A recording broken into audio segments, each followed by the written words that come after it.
ਤੇ इस साल विच थोड़ा जिहा मौका मिलिया, रस्ते खुले। साडी संस्था दी एक ब्रांच अमेरिका विच भी है, तो उत्थे मैं गेड़ा मारन वास्ते, विसाखी प्रोग्राम करन वास्ते अमेरिका कुछ दिन पहला आया। पूरा साल लाइव बैठ के गल्लां बातां तुहाडे नाल प्रोग्रामां विच करदे रहीदा है। दवान लगदा है इंटरनेट वाले भी सारे सुन लैंदे, आले दुआले बैठे देश विदेशां च साडे भैन भरा, साडे साथी, साडे हम ख्याली कुछ मेरे सामने बैठ के भी प्रोग्राम सुन लेंदे है। सो अज मन करदा सी कि बैठा ही हाँ तो क्यों ना थोड़ा चिर तुहाडे नाल लाइव गल्लां बातां भी कर लईए, आले दुआले जो हो रहा वापर रहा उन्होंने भी वेखदे रहीदा। तां मैं आप जी नाल सीधे जे ढंग नाल गलबात करदा, क्योंकि वैसे भी जदों प्रोग्राम करीदा ना तो बड़ा हस खेड के, हसदियां हसाउंदियां अपनी गल कही दी है, हस भी लईदा, हसा भी लईदा, अपनी गल समझा भी लईदी है। समझण वाले समझ भी जाते हैं, पर बड़े सौखे जे ढंग नाल। गल उही हुंदी है, भावें बड़े सीरीयस हो के बड़ा भैड़ा जिहा मूँह बना के करो, तो भावें थोड़ा जिहा समाइल नाल कर लो, गल उही है। कई बड़ा भार पा के गल करते हुंदे, आदत हुंदी है जिवें बड़ा लोकां ते वजन पा के, बोझ पा के। पर कई मेरा सुभाअ हमेशा रहा है कि गल नूं जिन्ना सौखियां करके कीता जावे उन्ना ही वधिया, सब दे समझ भी आ जाती है, तो हौली हौली हसदियां खेडदियां अपनी गल कही दी है। पर इहदा मतलब ये नहीं हुंदा कि असीं जे हर गल नूं हस के करीदा है, हर गल नूं एक मजाक विच भी कर लईदा, तो इहदा मतलब साडी जिंदगियां मजाक नहीं बन जाणियां, सारे सिस्टम नूं मजाक विच नहीं लिया जा सकदा, सारे ढांचे नूं एक हासे च नहीं लिया जा सकदा। उहनूं बदलण वास्ते सीरीयस होना पैना, चाहे वह साडा फेक धार्मिक ढांचा होवे, चाहे वह साडा समाजिक ढांचा बनिया ताना बाना, ते चाहे वह साडा करप्ट राजनीतिक ढांचा होवे। उहनूं तुसीं बहुत लाइटली जां हासे विच जां मजाक च नहीं लै सकदे। हाँ, उहनूं गल कहण नूं तुसीं हासे विच मजाक विच कह सकते हैं। बड़े बड़े लीडर रैलियां करते हुए अपनी गल मजाकिया लहजे विच कर दिंदे है, पर गल की गहराई तो रहनी है। सो इस करके वेख रहा कि जदों मैं इंडिया विच सी ते लख केस सी कोविड दा रोज़ आ रहा, हुण 3-3 लख केस भी रोज़ आ रहा है। बहुत भैड़ी महामारी कोविड जिहड़ा चल रहा है उहनूं वेख रहे हैं। जिथे डॉक्टर हैल्प कर रहे हैं, साइंस मदद कर रही है, उत्थे कई डॉक्टरां दा भैड़ा रूप भी सामने आ रहा है। हॉस्पिटलों दे विच साडे आम कहिंदे हुंदे डॉक्टर अद्धे रब है जी, इदां गल करदे है। पर वो जिथे कि घपले हुंदे भी नज़र आ रहे है, ऑक्सीजन की ब्लैक हुंदी नज़र आ रही है, वो सारे सिस्टम नूं वेख रहे हैं, ऑक्सीजन की घाट वेख रहे हैं, साडा राजनीतिक ढांचा और इन्हां चीज़ां ते हो रही राजनीतियां, हर चीज़ के उत्ते हुंदी राजनीति नूं वेखीदा है। बाकी फिर जदों बाहरले देशां नाल कंपेयर करके वेखीदा है, इत्थों दे ढांचे नूं, इत्थों दे सिस्टम नूं वेखीदा है, फिर ज़्यादा दुख लगदा। क्योंकि ना जे तुसीं किसी तरह की भी रोज़ सब्जी खांदे होवो, तुहानूं आदत पै जांदी उही खाण दी। पर जे कोई उसे कद्दू नूं, उसे पनीर नूं, उसे मशरूम नूं जरा क स्पैशल बना के खवा देवे तो ऐं लगदा भी ते नेरे च ही रहे, सानूं तो पता ही नहीं सी।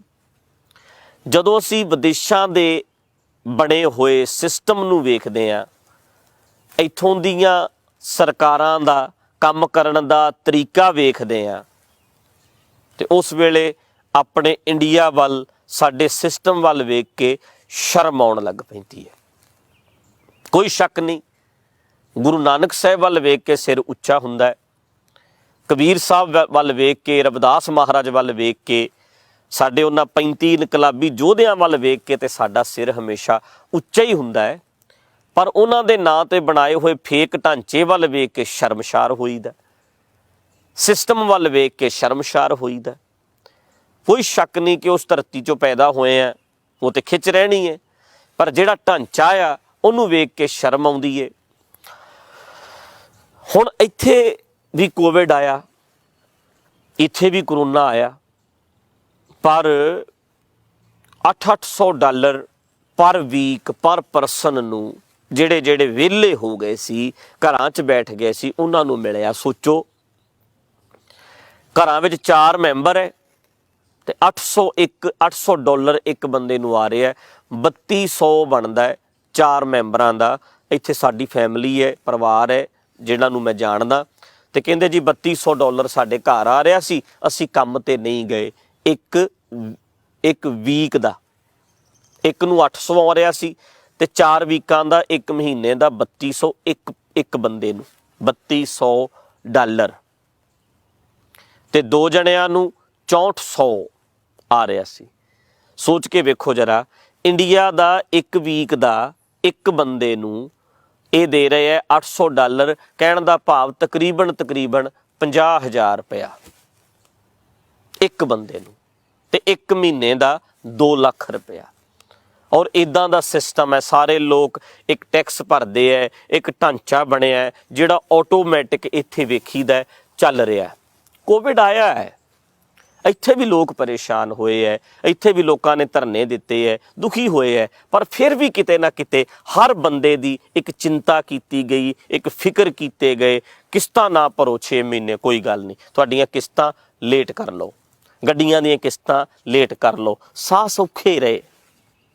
ਫੀਸਾਂ ਤੇ ਬੱਚਿਆਂ ਦੀ ਅੱਗੇ ਹੀ ਨਹੀਂ ਭਰਦੇ, ਦਵਾਈ ਦਾ ਕੋਈ ਖਰਚਾ ਨਹੀਂ, ਤੇ ਮੈਡੀਸਨ ਵੀ ਫ੍ਰੀ ਹੈ, ਤੇ ਸਾਰਾ ਜਿਹੜਾ ਐਜੂਕੇਸ਼ਨ ਦਾ ਢਾਂਚਾ ਵੀ ਫ੍ਰੀ ਹੈ। ਫ੍ਰੀ ਤਾਂ ਸਾਡੇ ਵੀ ਹੈ, ਸਰਕਾਰੀ ਹਸਪੀਟਲਾਂ 'ਚ ਕਿੰਨਾ ਕੁ ਖਰਚਾ ਹੈ, ਪਰ ਸਿਸਟਮ ਕਰਪਟ ਹੈ।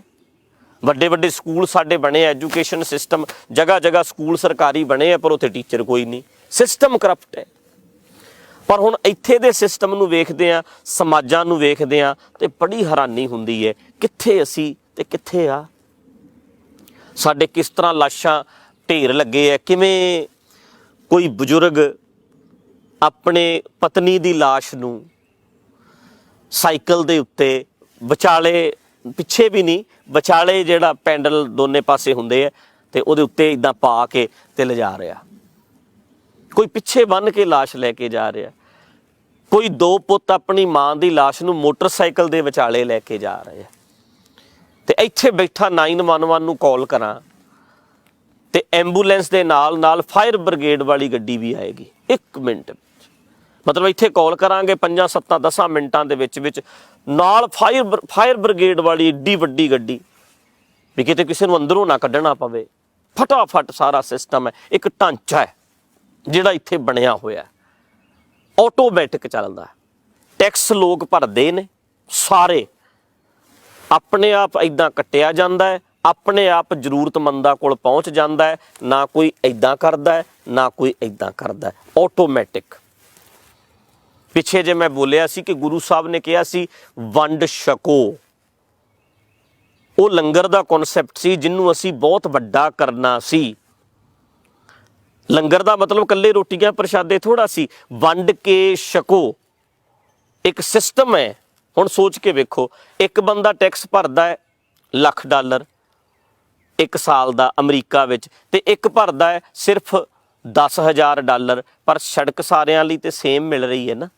911 ਤੇ ਕਾਲ ਗਰੀਬ ਬੰਦਾ ਕਰ ਲਵੇ, ਅਮੀਰ ਬੰਦਾ ਕਰ ਲਵੇ। ਇੱਥੇ ਆਇਆ ਹੋਇਆ ਕੋਈ,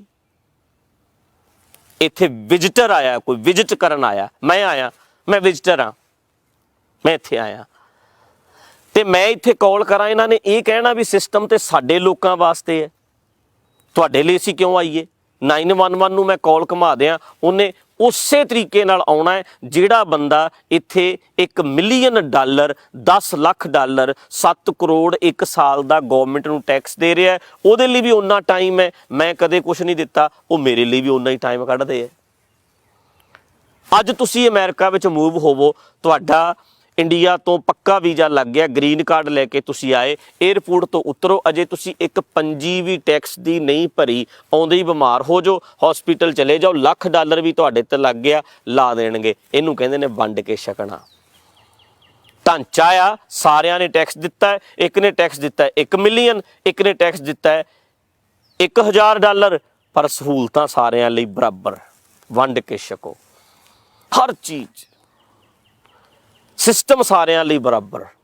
ਇਹ ਹੈ ਵੰਡ ਕੇ ਛਕੋ, ਜਿਹਨੂੰ ਗੁਰੂ ਪਾਤਸ਼ਾਹ ਨੇ ਜਿਹਦਾ ਸੁਪਨਾ ਲਿਆ ਸੀ, ਜਿਹਨੂੰ ਵੱਡਿਆਂ ਕਰਨ ਦੀ ਗੱਲ ਕੀਤੀ ਸੀ। ਇਹਨੂੰ ਕਹਿੰਦੇ ਨੇ ਲੰਗਰ ਵੱਡਾ ਕਰਨਾ, ਜਿਹਦੇ ਵਿੱਚ ਐਜੂਕੇਸ਼ਨ ਵੀ ਹੈ, ਦਵਾਈਆਂ ਵੀ ਨੇ, ਇੱਕ ਢਾਂਚਾ ਹੈ ਪੂਰੇ ਦਾ ਪੂਰਾ। ਹੱਕ ਨੇ, ਸਾਰੇ ਹੱਕ ਨੇ ਵੰਡ ਕੇ ਛਕੋ ਵਿੱਚ, ਵੰਡ ਕੇ ਹੱਕ ਦਿਓ, ਉਹਦੇ ਵਿੱਚ ਸਾਰਾ ਕੁਝ ਆਉਂਦਾ। ਕੱਲੀਆਂ ਰੋਟੀਆਂ ਪ੍ਰਸ਼ਾਦੇ ਤੁਹਾਡੀਆਂ ਕੱਲੀਆਂ ਦਾਲਾਂ ਹੀ ਨਹੀਂ ਆਉਂਦੀਆਂ। ਵੰਡ ਕੇ ਛਕੋ ਬਹੁਤ ਵੱਡਾ ਹੈ। ਮੈਂ ਇਹ ਗੱਲ ਕਹੀ ਸੀ 3-4 ਸਾਲ ਪਹਿਲਾਂ ਜਦੋਂ ਦੀਵਾਨ ਲਾਈਦੇ ਸੀ, ਤੇ ਰੌਲਾ ਪਾਤਾ ਸੀ ਢੱਡਰੀਆਂ ਵਾਲਾ ਲੰਗਰਾਂ ਦੇ ਵਿਰੁੱਧ ਹੈ। ਲੰਗਰਾਂ ਦੇ ਵਿਰੁੱਧ ਨਹੀਂ, ਲੰਗਰਾਂ ਨੂੰ ਵੱਡਾ ਕਰਨ ਦੀ ਗੱਲ ਕਰ ਰਿਹਾ। ਲੰਗਰਾਂ ਨੂੰ ਫੈਲਾਇਆ ਜਾਵੇ, ਸਿਰਫ ਰੋਟੀਆਂ ਦਾਲਾਂ ਸਬਜ਼ੀਆਂ ਤੱਕ ਅਸੀਂ ਲਿਮਟਡ ਨਾ ਕਰ ਦਈਏ। ਲੰਗਰਾਂ ਦੇ ਨਾਂ ਦੇ ਉੱਤੇ ਕਿੰਨੇ ਅਰਬਾਂ ਲੋਕਾਂ ਨੇ ਪੈਸਾ ਕਮਾਇਆ, ਸਾਨੂੰ ਪਤਾ ਨਹੀਂ ਭਲਾ? ਸਾਨੂੰ ਨਹੀਂ ਪਤਾ ਵੀ ਕੀ ਕੁਛ ਕਰਦੇ ਨੇ ਲੋਕ। ਜੋਗਿੰਦਰ ਸਿੰਘ ਉਗਰਾਹਾਂ ਦੀ ਪਰਸੋਂ ਕਦੀ ਮੇਰਾ ਖਿਆਲ ਸਟੇਟਮੈਂਟ ਹੈ, ਕਿਸਾਨ ਯੂਨੀਅਨ ਦੇ ਵਿੱਚ ਬੋਲ ਰਹੇ ਹੈ ਸਟੇਜ ਦੇ ਉੱਤੇ, 40 ਮਿੰਟ ਦੀ ਸਪੀਚ ਹੈ। ਬੜਾ ਠੋਕ ਕੇ ਉਸ ਬੰਦੇ ਨੇ, ਉਗਰਾਹਾਂ ਨੇ ਗੱਲ ਕੀਤੀ ਹੈ। ਮੈਂ ਚਾਹਾਂਗਾ ਸਾਡੇ ਸਾਰੇ ਬੰਦੇ ਉਹ 40 ਮਿੰਟ ਦੀ ਜਿਹੜੀ ਸਪੀਚ ਆ ਉਹਨੂੰ ਸੁਣ ਲਿਓ ਜ਼ਰੂਰ। ਤੇ ਇਹ ਵੀ ਮੈਨੂੰ ਲੱਗਦਾ ਵੀ ਜਿਹੜੀਆਂ ਗੱਲਾਂ ਉਹਨਾਂ ਨੇ ਹੁਣ ਕਈਆਂ ਨੇ ਠੋਕ ਵਜਾ ਕੇ, ਇਹ ਗੱਲਾਂ ਉਹਨਾਂ ਨੂੰ ਜਿਸ ਦਿਨ ਇਹ ਮੋਰਚਾ ਸ਼ੁਰੂ ਹੋਇਆ ਸੀ ਉਦਣ ਹੀ ਕਹਿ ਦੇਣੀਆਂ ਚਾਹੀਦੀਆਂ ਸੀ। ਸ਼ਾਇਦ ਇੱਥੇ ਤੱਕ ਗੱਲ ਨਾ ਜਾਂਦੀ। ਮੈਂ ਤੇ ਪਹਿਲੇ ਦਿਨ ਤੋਂ ਇਹ ਗੱਲ ਕਹਿ ਰਿਹਾ ਸੀ ਕਿ ਲੰਗਰਾਂ ਦੇ ਨਾਂ ਤੇ ਝੰਡੇ ਲੈ ਕੇ ਜਿਹੜਾ ਧਾਰਮਿਕ ਬੰਦੇ ਸਾਡੇ ਵਰਗੇ ਵਿੱਚ ਬੜੇ ਹੈ, ਇਹਨਾਂ ਨੇ ਬਹੁਤ ਵੱਡਾ ਕਿਸਾਨੀ ਸਿਸਟਮ ਦਾ ਘਾਣ ਕਰਨਾ ਆ। ਮਿਹਨਤ ਕਿਸੇ ਹੋਰ ਦੀ ਹੈ। ਇਹ ਕਿਸਾਨੀ ਜਥੇਬੰਦੀਆਂ ਇੱਥੋਂ ਤੱਕ ਲੈ ਕੇ ਗਈਆਂ, ਇੰਨੇ ਲੋਕਾਂ ਨੂੰ ਇੰਨੇ ਪਿਛਲੇ ਸਾਲਾਂ 'ਚ ਇਹਨਾਂ ਨੇ ਕੰਮ ਕੀਤਾ ਹੈ। ਪਰ ਸਾਡੇ ਵਰਗੇ ਬੰਦੇ ਸਿਰਫ ਕੈਮਰੇ ਅੱਗੇ ਆਉਣ ਮਾਰੇ ਫਟਾਫਟ ਜਿਹੜੇ ਵਿੱਚ ਵੜ ਰਹੇ ਹੈ, ਅਸੀਂ ਇਹਨਾਂ ਨੂੰ ਵਿੱਚ ਵਾੜ ਰਹੇ ਹਾਂ। ਇਹ ਸਾਡਾ ਬਹੁਤ ਵੱਡਾ ਨੁਕਸਾਨ ਕਰਾਉਣਗੇ। ਸਾਰੀਆਂ ਸਟੇਟਮੈਂਟਾਂ ਤੁਸੀਂ ਨੈੱਟ ਤੇ ਕੱਢ ਕੇ ਸੁਣ ਲਓ। ਇੱਦਾਂ ਹੀ ਬੋਲਿਆ ਸੀ ਇਹਨਾਂ ਨੇ। ਮੋਰਚਾ ਜਿਹੜਾ ਆ, ਜਿਹੜੇ ਸਾਡੇ ਵਰਗੇ ਧਾਰਮਿਕ ਬੰਦੇ ਵਿੱਚ ਵੜੇ ਆ, ਬਹੁਤ ਨੁਕਸਾਨ ਕਰਾਉਣਗੇ। ਹੁਣ ਵੀ ਨੋਟ ਕਰੋ, ਕਿਸਾਨ ਜਥੇਬੰਦੀਆਂ ਦਾ ਜੇ ਕੋਈ ਵਿਰੋਧ ਕਰ ਰਿਹਾ ਤੇ ਧਾਰਮਿਕ ਜਥੇਬੰਦੀਆਂ ਬਦਨਾਮ ਕਰਨ ਲਈ, ਇਹ ਜੀ ਕਾਮਰੇਡ ਨੇ, ਇਹ ਜੀ ਇੱਦਾਂ ਦੇ ਨੇ, ਇਹ ਜੀ ਇੱਦਾਂ ਦੇ ਨੇ, ਉਹੀ ਲੋਕ ਨੇ ਬਦਨਾਮ ਕਰ ਰਹੇ ਨੇ। ਕਿਉਂਕਿ ਪਹਿਲਾਂ ਵਿੱਚ ਵੜੇ ਕਹਿੰਦੇ ਆ ਅਸੀਂ ਤੁਹਾਡਾ ਸਾਥ ਦਿਆਂਗੇ, ਸਾਨੂੰ ਵਿੱਚ ਵਾੜੋ।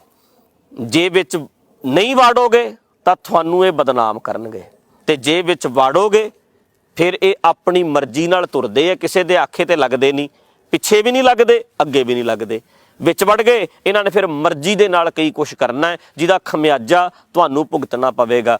ਕੋਈ ਵੀ ਮੂਵਮੈਂਟ ਪੰਜਾਬ ਵਿੱਚ ਖੜੀ ਹੁੰਦੀ ਹੈ, ਇਹ ਲੋਕ ਵਿੱਚ ਜਾ ਵੜਦੇ ਹੈ ਤੇ ਸਾਰੇ ਸਿਸਟਮ ਦਾ ਸੱਤਿਆਨਾਸ਼ ਕਰ ਦਿੰਦੇ ਹੈ। ਬੜੀ ਛੇਤੀ ਇਹਨਾਂ ਅੰਦਰ ਧਰਮ ਜਾਗ ਪੈਂਦਾ, ਬੜੀ ਛੇਤੀ ਇਹਨਾਂ ਦੀਆਂ ਭਾਵਨਾਵਾਂ ਭਟਕ ਜਾਂਦੀਆਂ। ਨਿੱਕੀ ਨਿੱਕੀ ਗੱਲ ਤੇ ਭਾਵਨਾਵਾਂ ਭਟਕਦੀਆਂ ਤੇ ਇਹ ਵੜਦੇ ਹੈ ਦਵਾਈਆਂ ਦੇ ਸਿਰ ਤੇ, ਲੰਗਰਾਂ ਦੇ ਸਿਰ ਤੇ। ਇਹਨਾਂ ਚੀਜ਼ਾਂ ਦੇ ਵਿੱਚ ਕਰਕੇ ਅਸੀਂ ਹੈਲਪ ਕਰਦੇ ਹਾਂ, ਇਹ ਲੋਕ ਵਿੱਚ ਵੜਦੇ ਹੈ। ਹਾਂ, ਕੁਛ ਹੋਣਗੇ ਜਿਹੜੇ ਜੈਨੂਅਨ ਬੰਦੇ ਵੀ ਹਾਂ ਅਸੀਂ ਗਏ ਹਾਂ, ਪਰ ਬਹੁ ਗਿਣਤੀ ਸਾਡੀ ਇੱਦਾਂ ਦੇ ਲੋਕਾਂ ਦੀ ਹੈ ਜਿਹੜੇ ਵਿੱਚ ਵੜਦੇ ਹੈ ਤੇ ਵਿੱਚ ਵੜ ਕੇ ਫਿਰ ਨੁਕਸਾਨ ਕਰਦੇ ਆ। ਇਹ ਮੈਨੂਅਲ ਸਿਸਟਮ ਜਦੋਂ ਚੱਲਦਾ ਹੈ, ਇਹਨਾਂ ਦੇਸ਼ਾਂ 'ਚ ਆਟੋਮੈਟਿਕ ਸਿਸਟਮ ਚੱਲਦਾ ਹੈ, ਆਪੇ ਟੈਕਸ ਕੱਟਿਆ ਗਿਆ। ਹੁਣ ਸਰਕਾਰ ਦੀ ਟੈਨਸ਼ਨ ਹੋਣੀ ਚਾਹੀਦੀ ਹੈ। ਇੱਥੋਂ ਦੇ ਲੋਕ ਕਿਸੇ ਧਾਰਮਿਕ ਜਥੇਬੰਦੀ ਅੱਗੇ ਰੌਲਾ ਜਾ ਕੇ ਨਹੀਂ ਪਾਉਂਦੇ, ਗੌਰਮੈਂਟ ਦੇ ਅੱਗੇ ਰੌਲਾ ਪਾਉਂਦੇ ਨੇ ਵੀ ਫਲਾਣੇ ਥਾਂ ਦੇ ਉੱਤੇ ਭੁਚਾਲ ਆਇਆ ਸੀ, ਤੁਹਾਡੀ ਸਰਕਾਰ ਪਹੁੰਚੀ ਕਿਉਂ ਨਹੀਂ, ਐਂਬੂਲੈਂਸਾਂ ਕਿਉਂ ਨਹੀਂ ਪਹੁੰਚੀਆਂ, ਹੈਲੀਕਾਪਟਰ, ਉਸ ਬੰਦੇ ਨੂੰ ਐਕਸੀਡੈਂਟ ਹੋ ਗਿਆ ਸੀ ਰੋਡ ਦੇ ਉੱਤੇ, ਫਰੀਵੇ ਤੇ ਰੋਡ ਤੇ ਐਕਸੀਡੈਂਟ ਹੋਇਆ, ਹੈਲੀਕਾਪਟਰ ਉਸ ਟਾਈਮ ਕਿਉਂ ਨਹੀਂ ਪਹੁੰਚਿਆ। ਮਸਲਾ ਇਹ ਹੋਏਗਾ, ਸਰਕਾਰ ਪ੍ਰਤੀ ਗੁੱਸਾ ਚੜ੍ਹੇਗਾ, ਤੁਹਾਨੂੰ ਟੈਕਸ ਦਿੰਦੇ ਆ ਤੇ ਕਰੋ। ਅਗਲਿਆਂ ਨੇ ਵੀ ਸਿਸਟਮ ਫਿਰ ਪੂਰਾ ਫਿੱਟ ਕੀਤਾ ਹੋਇਆ। ਸਾਡੇ ਮੈਨੂਅਲ ਹੈ, ਸਾਰਾ ਕੁਛ ਆਟੋਮੈਟਿਕ ਹੈ, ਇੱਥੇ ਮੈਨੂਅਲ ਹੈ। ਇੱਥੇ ਜਿਹਦਾ ਜੀ ਕਰਦਾ ਉਹ ਕਹਿੰਦਾ ਮੈਨੂੰ ਦਿਓ, ਮੈਂ ਅੱਗੇ ਪਹੁੰਚਾਊਂਗਾ, ਮੈਨੂੰ ਦਿਓ, ਮੈਂ ਅੱਗੇ ਪਹੁੰਚਾਊਂਗਾ। ਉਹ ਥੋੜ੍ਹਾ ਪਹੁੰਚਾਉਂਦਾ, ਜ਼ਿਆਦਾ ਖਾਂਦਾ। ਜੇ ਜਿੱਥੇ ਜੀ ਕਰਦਾ ਉਹ ਇਹਨਾਂ ਚੀਜ਼ਾਂ ਕਰਕੇ ਫਿਰ ਆਪਣਾ ਇੱਕ ਧੰਦਾ ਚਲਾ ਕੇ ਬਹਿ ਜਾਂਦਾ। ਇੱਥੇ ਦੇ ਜਦੋਂ ਸਿਸਟਮ ਨੂੰ ਵੇਖਦੇ ਆ ਨਾ ਪਿਆਰਿਓ, ਤੇ ਬੜੀ ਹੈਰਾਨੀ ਹੁੰਦੀ ਹੈ ਕਿਸ ਤਰ੍ਹਾਂ ਦਾ ਸਾਡਾ ਇੰਡੀਆ ਦਾ ਮਾਹੌਲ ਹੈ ਤੇ ਕਿਸ ਤਰ੍ਹਾਂ ਦਾ ਇਹਨਾਂ ਦੇਸ਼ਾਂ ਦਾ। ਬਾਕੀ ਗੱਲ ਇੱਕ ਹੋਰ ਵੀ ਵੇਖੀ ਦੀ ਹੈ, ਮੈਂ ਕੱਲ ਵੀ ਇੱਥੇ ਬੈਠਾ ਸਿੰਘਾਂ ਨਾਲ, ਵੀਰਾਂ ਆਪਣਿਆਂ ਨਾਲ ਗੱਲ ਕਰਦਾ ਸੀ ਕਿ ਇਹਨਾਂ ਨੇ ਉਹ ਮਸਲੇ ਵਿਚਾਰ ਲਏ ਹੈ ਜਿਹੜੇ ਮਸਲਿਆਂ ਬਾਰੇ ਅਜੇ ਅਸੀਂ ਸੋਚਿਆ ਵੀ ਨਹੀਂ। ਉਹ ਵੀ ਜਿਹੜੀਆਂ ਪ੍ਰੋਬਲਮਾਂ ਨੇ ਨਾ, ਜਿਹੜੀਆਂ ਇੱਕ ਬੰਦੇ ਦੀਆਂ ਪ੍ਰੋਬਲਮ ਹੈ, ਜਿਹੜੀਆਂ ਨੂੰ ਜਕੜਦੀਆਂ, ਜਿਸ ਕਰਕੇ ਅਸੀਂ ਨਹੀਂ ਰਹਿੰਦੇ, ਜਿਸ ਕਰਕੇ ਸਾਡੀ ਪਰਸਨੈਲਿਟੀ, ਸਾਡੀ ਸ਼ਖਸੀਅਤ ਉੱਭਰਦੀ ਨਹੀਂ, ਅਸੀਂ ਦਬੇ ਰਹਿ ਜਾਂਦੇ ਹਾਂ। ਇਹਨਾਂ ਨੇ ਉਹਨਾਂ ਵਿਸ਼ਿਆਂ ਦੇ ਉੱਤੇ ਵੀ ਬੜੀ ਗਹਿਰੀ ਵਿਚਾਰ ਕੀਤੀ ਹੈ, ਚਿੰਤਨ ਕੀਤਾ ਹੈ ਹਰ ਵਿਸ਼ੇ ਤੇ, ਚਾਹੇ ਉਹ ਰਿਲੇਸ਼ਨ ਦੀ ਗੱਲ ਹੋਵੇ, ਚਾਹੇ ਰਿਸ਼ਤਾ ਬਣਾਉਣ ਦੀ ਗੱਲ ਹੋਵੇ, ਚਾਹੇ ਡਿਵੋਰਸ ਦੀ ਗੱਲ ਹੋਵੇ, ਚਾਹੇ ਜ਼ਿੰਦਗੀ ਦੇ ਵਿੱਚ ਛੱਡਿਆ ਤੇ ਨਵਾਂ ਬੰਦਾ ਜ਼ਿੰਦਗੀ ਦੇ ਵਿੱਚ ਆਇਆ, ਉਹਦਾ ਇੱਕ ਸਿਸਟਮ ਹੈ। ਸਾਡੇ ਤਲਾਕ ਇੱਥੇ ਵੀ ਹੁੰਦਾ ਹੈ, ਤਲਾਕ ਇੰਡੀਆ 'ਚ ਵੀ ਹੁੰਦਾ ਹੈ। ਇੱਥੇ ਤਲਾਕ ਹੋ ਜਾਂਦਾ ਹੈ, ਮੁੜ ਕੇ ਫਿਰ ਵੀ ਇਕੱਠੇ ਚਾਹ ਪੀ ਲੈਂਦੇ ਹੈ, ਰੋਟੀ ਖਾ ਲੈਂਦੇ ਹੈ। ਸਾਡੇ ਪਤਾ ਹੀ ਨਹੀਂ ਕਿੰਨੇ ਕਿੰਨੇ ਇਲਜ਼ਾਮ ਲਾ ਕੇ ਜੋੜੇ ਵੀ ਜਾਂਦਾ ਹੈ, ਤਾਂ ਵੀ ਹੋਰ ਤਰ੍ਹਾਂ ਜਦੋਂ ਤੋੜਿਆ ਜਾਂਦਾ ਰਿਸ਼ਤਾ, ਉਹਦਾ ਵੀ ਇੱਕ ਸਿਸਟਮ, ਕੋਈ ਰੂਪ ਨਹੀਂ। ਇਹਨਾਂ ਨੇ ਹਰ ਵਿਸ਼ੇ ਤੇ ਵਿਚਾਰ ਕੀਤੀ। ਨਿਆਣਾ 18 ਸਾਲ ਦਾ ਪੜ੍ਹੇ, 18 ਸਾਲ ਤੱਕ ਸਾਡੇ ਨਾਲ ਰਵੇ, ਬਾਅਦ ਵਿੱਚ ਤੂੰ ਰਹਿਣਾ ਰਹਿ, ਨਹੀਂ ਤੇ ਗਰੋਸਰੀ ਦੇ ਪੈਸੇ ਦੇ, ਖਰਚਾ ਦੇ, ਪੂਰਾ ਕਮਾਈ ਕਰ। 14 ਸਾਲ ਦਾ ਨਾਲ ਪਾਰਟ ਟਾਈਮ ਕੰਮ ਕਰ। ਉਹ ਚਲਿਆ ਗਿਆ, ਪੜ੍ਹਾਈ ਕਰਦਾ ਕਰਦਾ ਵੱਖਰੇ ਥਾਂ ਤੇ ਮੂਵ ਹੋ ਗਿਆ। ਬੱਚਿਆਂ ਨੂੰ ਆਜ਼ਾਦੀ ਦਿੱਤੀ, ਹਰ ਟੌਪਿਕ ਦੇ ਉੱਤੇ ਉਹਨਾਂ ਨੂੰ ਆਜ਼ਾਦੀ ਵੀ ਦੇਣੀ ਹੈ, ਉਹਨਾਂ ਨੇ ਪੈਰਾਂ ਤੇ ਖੜੇ ਵੀ ਹੋਣਾ ਹੈ। ਉਹਨਾਂ ਨੇ 22-25 ਸਾਲਾਂ ਦਿਆਂ ਨੇ ਆਪਣੇ ਘਰ ਵੀ ਖਰੀਦ ਲੈਣੇ ਨੇ। ਉਹਨਾਂ 22-25 ਸਾਲਾਂ ਦਿਆਂ ਨੇ ਆਪਣੀ ਜ਼ਿੰਦਗੀ ਦਾ ਕੋਈ ਲਾਈਫ ਪਾਰਟਨਰ ਵੀ ਚੁਣ ਲੈਣਾ।